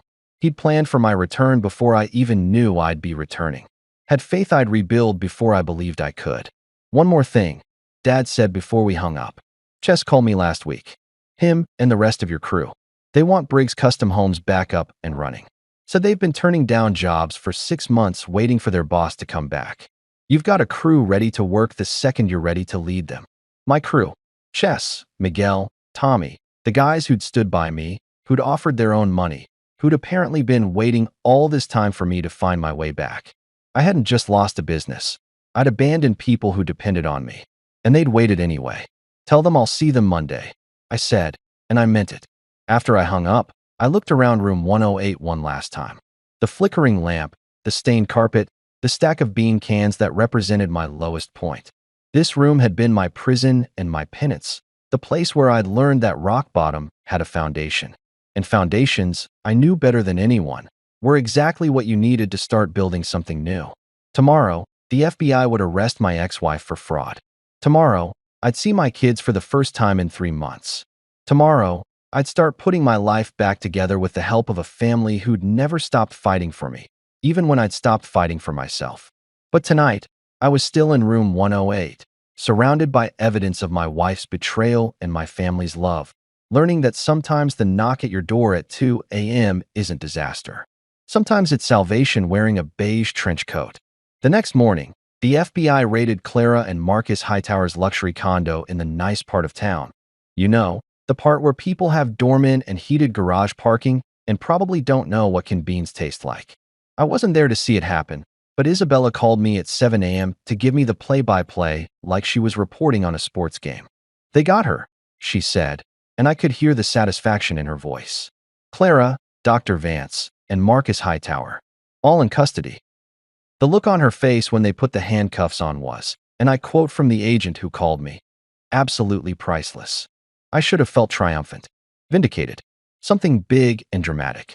Instead, I just felt tired and sad and oddly empty, like I'd been carrying a massive weight for so long that now that it was gone, I didn't quite know what to do with my arms. What are the charges? I asked. Fraud, conspiracy to commit fraud, wire fraud, money laundering, falsifying medical documents, and the DA is considering adding extortion. Isabella rattled off like she was reading a grocery list. Dr. Vance is looking at 15 to 20 years. Clara and Marcus are probably looking at 10 to 15 each, depending on plea deals. The FBI froze all the offshore accounts. They recovered about $240,000 of your money so far. $240,000. Not all of it, but most of it. Money I'd thought was gone forever. Money I'd made peace with never seeing again. What happens to it now? It'll be held as evidence during the trial, then returned to you once everything's settled. Probably 6 months to a year. In the meantime, you should talk to a lawyer about going after Clara's assets. The house, her car, whatever she bought with your money while she was pretending to be sick. The house. My house. The one my dad had bought and been holding for me. I don't want her stuff, I said. I just want my kids and my life back. Fair enough, Isabella said. The FBI will want to interview you today. I'll text you the address and time. And Carter? Congratulations. You survived. After we hung up, I sat in room 108 for a while, just processing. Clara was in jail. Dr. Vance was in jail. The people who'd conspired to destroy my life were facing actual consequences. It felt surreal, like I was watching it happen to someone else. Eventually, I showered, choosing molten lava over Arctic freeze because at least burning alive felt like something. Got dressed in the least wrinkled clothes I owned, and drove my beat-up Honda Civic to my parents' house. My father was waiting on the front porch when I pulled up, standing there in his flannel shirt and work boots like he'd been keeping watch. When I got out of the car, he walked down the steps and pulled me into a hug that nearly cracked my ribs. Raymond Briggs wasn't a hugger. The man showed love through actions, not affection, but he held on to me like I might disappear if he let go. "Welcome home, son," he said quietly. Inside, my mother had gone completely overboard. The dining room table was covered with food: pot roast, mashed potatoes, green beans, homemade rolls, apple pie cooling on the counter. Enough food to feed a small army or one very emotionally damaged construction worker. She burst into tears the second she saw me, and suddenly I was being hugged by a tiny woman who barely came up to my shoulder but somehow made me feel completely safe. Then I heard footsteps on the stairs, and there they were. Jake and Mila, my kids. Jake had grown at least 2 inches since I'd last seen him 3 months ago, all gangly teenage limbs and uncertain expressions. Mila looked smaller somehow, more fragile, her violin case clutched in one hand like a security blanket. Dad, Mila's voice was tiny, questioning, like she wasn't sure I was real. I dropped to my knees right there in my parents' entryway, and she ran to me. Just straight up ran and crashed into me, wrapping her skinny 12-year-old arms around my neck and sobbing into my shoulder. Jake followed slower, trying to maintain that teenage cool, but failing spectacularly when he joined the hug, and I felt his shoulders shaking. "I'm sorry," I kept saying, over and over. "I'm so sorry I couldn't see you. I'm so sorry you thought I left. I would never leave you. Never. We know," Jake said, his voice cracking in that way teenage boys' voices do. "Grandpa told us everything. About the fake cancer and the money and all of it. Mom's a—" He stopped himself, glancing at my mother. "Your mom made very bad choices," I said carefully, because they didn't need me trashing Clara even if she deserved it. They'd figure out how they felt about her on their own time. But none of that was your fault. And none of it changes how much I love you both. We stayed like that for a long time, kneeling on the floor in a pile of relief and tears and family, until my mother announced that dinner was getting cold and we should eat before the pot roast became pot jerky. Dinner was chaotic and perfect. Lance showed up with his wife Sarah, and we all crowded around the table like Thanksgiving had come early. My dad told embarrassing stories about my childhood. My mom kept putting more food on my plate like she was trying to compensate for 6 months of canned beans in one meal. Mila sat pressed against my side the entire time, like she was afraid I'd vanish if she stopped touching me. Jake asked if I was going to restart the business, and when I said yes, his whole face lit up. "Can I help?" he asked. "After school and on weekends? I could learn, like an apprentice or whatever." The idea of my football-obsessed son wanting to learn construction made my throat tight. "Yeah, buddy, you can help." After dinner, my dad walked me outside and handed me a manila envelope. Inside was the deed to my old house, the one I'd sold, the one he'd bought the same day. "Bought it the day you sold it," he said, confirming what Isabella had told me. "Knew you'd come back eventually. Knew you'd need a home to come back to." I stared at the deed, at my name on the paperwork that my father had been holding in trust. "Dad, I don't know how to thank you." "Don't need thanks. Just need you to rebuild. Show that woman that she didn't break you. She just made you stronger." He clapped me on the shoulder. "Your crew called. Chess, Miguel, Tommy, all of them. They're ready to work Monday morning if you are." Monday morning. 3 days away. 3 days to go from rock bottom to reconstruction. Tell them I'll be there. The following Monday, I showed up at the Briggs Custom Homes workshop at 6 a.m. It was a small building I'd been renting before everything went to hell. Needed some repairs and a good cleaning after 6 months of sitting empty, but it was still standing. Still solid. Chess was already there, leaning against his truck with a coffee in hand and a grin on his weathered face. "Boss is back," he announced to the empty parking lot. One by one, the crew showed up. Miguel with his tool belt and terrible jokes. Tommy with his vintage lunchbox and endless supply of podcast recommendations. Danny, Marcus, not the lawyer, different Marcus, and Kevin. My guys. The team I'd thought I'd lost. They all stood there in the early morning light, looking at me like I was supposed to give some kind of inspirational speech. "Let's build something," I said, because what else was there to say? And we did. We reopened Briggs Custom Homes with my father handling the books because I'd learned my lesson about managing finances during a crisis. We took on small jobs first: deck repairs, bathroom renovations, the bread and butter work that kept the lights on. Jake started coming by after school, learning how to use a level and read blueprints. Mila would do her homework in the office, then play violin in the workshop, claiming the acoustics were better with all the sawdust. She wasn't wrong. Life wasn't perfect. I still had nightmares about opening envelopes and finding bills. I still flinched when anyone mentioned hospitals. The trust issues were going to take years of therapy to work through. But I had my kids back. I had my business back. I had a family who'd fought for me when I couldn't fight for myself. I even kept my old motel key from room 108. Hung it on the wall in my workshop, right next to my business license. Not as a reminder of shame, but as proof that rock bottom isn't the end of your story. It's just the foundation for whatever comes next. 6 months after Clara's arrest, Isabella Cross called me again. I was at a job site installing custom cabinets in a kitchen renovation when her name popped up on my phone screen. For a second, my stomach dropped because the last time she'd called with news, my entire world had flipped upside down. But I answered anyway, stepping outside into the cold November air while Jake and Chess argued about the proper way to mount cabinet hardware. "Carter," Isabella said, skipping the pleasantries because that wasn't her style. "I've got a situation and I thought of you." "That sounds ominous," I said, watching my breath make clouds in the freezing air. "Please tell me Clara didn't escape from jail." "Nothing like that. She's still very much behind bars, and Dr. Vance just pled guilty to 47 counts of fraud across multiple states. He's looking at 25 years.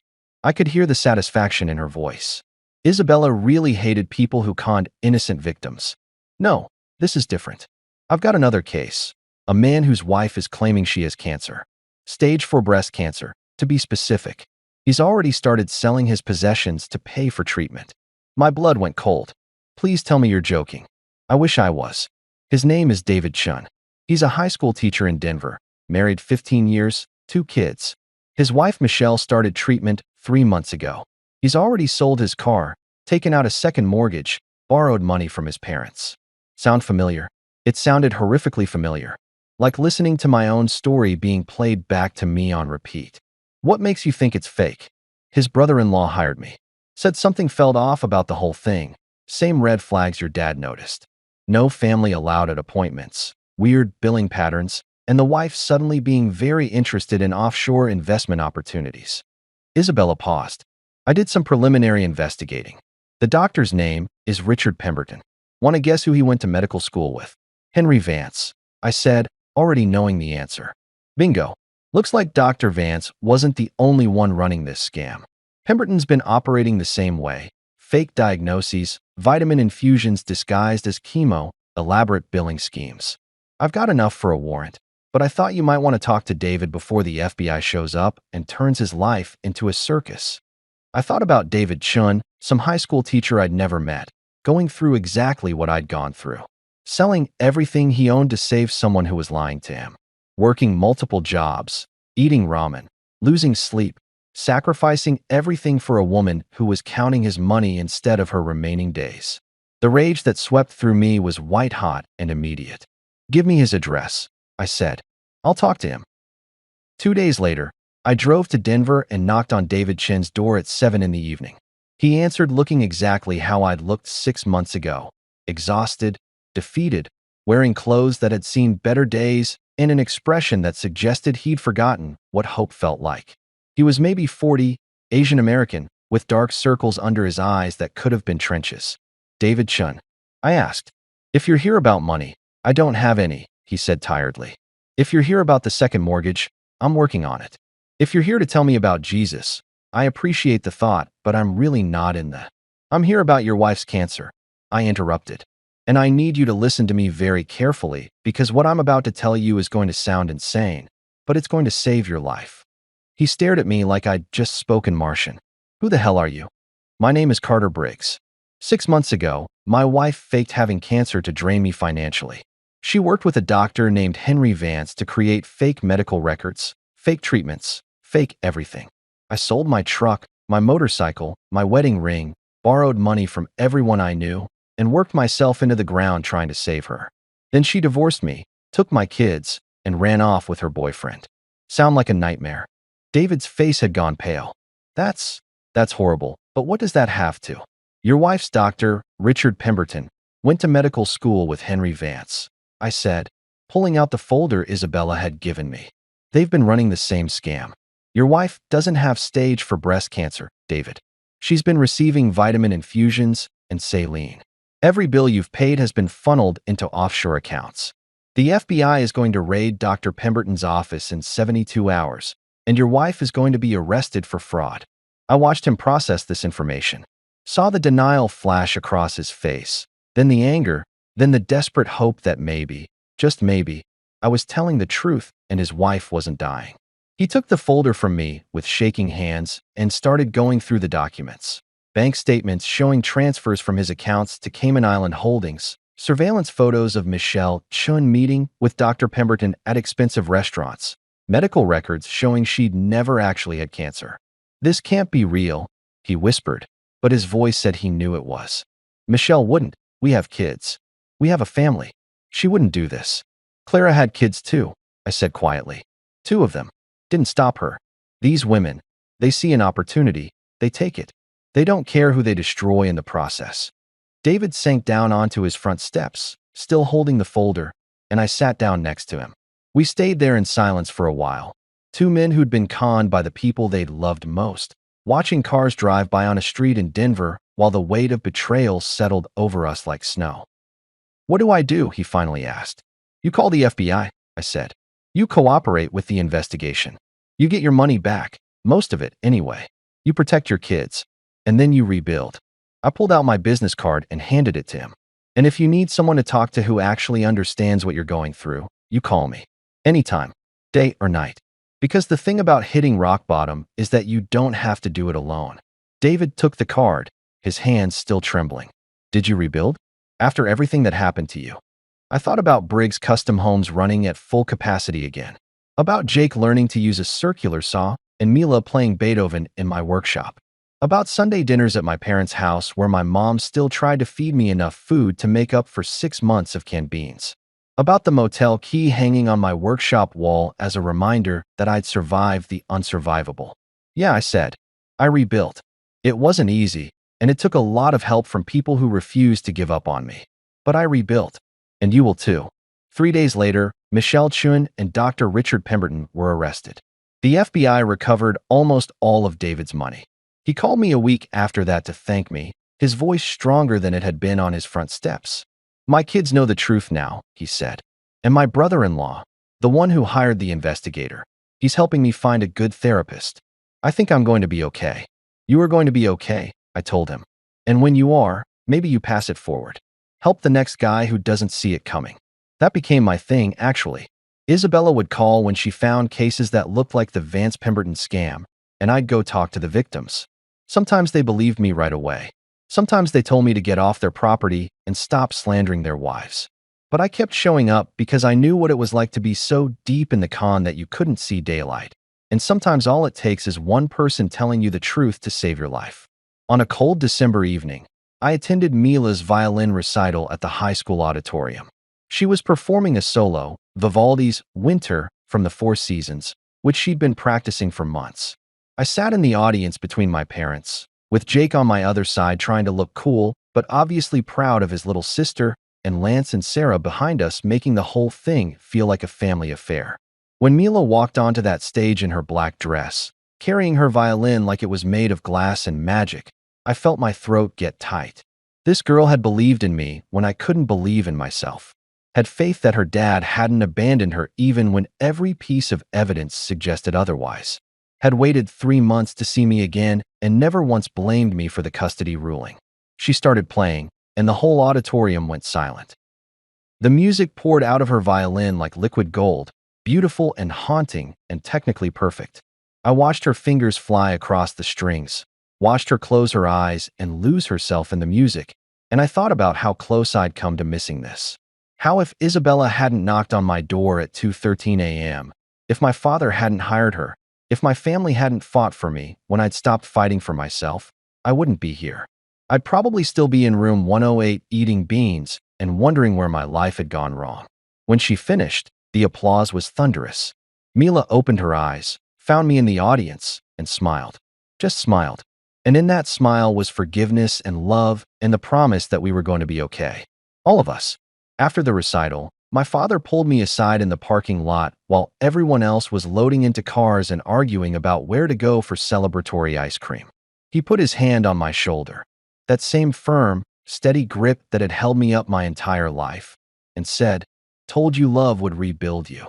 I smiled, Thinking about Jake learning construction, Mila playing violin in Sawdust, David Chun getting his life back. All the men I'd helped since then. Yeah, Dad. But next time, I'm getting a receipt. He laughed, and we walked back to join our family. These days, I tell my story to anyone who'll listen. Not because I want sympathy or attention, but because somewhere out there is another Carter Briggs getting conned by another Clara. Another David Chin selling his car to save someone who's planning to leave him bankrupt and broken. And if my story can help even one person see the truth before it's too late, then maybe all that suffering meant something. I rebuilt my life from nothing, took the foundation of rock bottom and constructed something solid and true on top of it. My business is thriving. My kids are happy and healthy and learning that resilience is more valuable than perfection. My crew shows up every morning ready to build other people's dreams. And every time I look at that motel key hanging in my workshop, I remember that the worst moment of your life doesn't have to define you. Sometimes the knock at your door at 2:13 in the morning isn't bad news. Sometimes it's life handing you a second chance, preferably wearing a beige trench coat and holding a folder full of evidence that the truth, no matter how painful, is always better than living a lie. And sometimes rock bottom is exactly where you need to be before you can build something that actually lasts.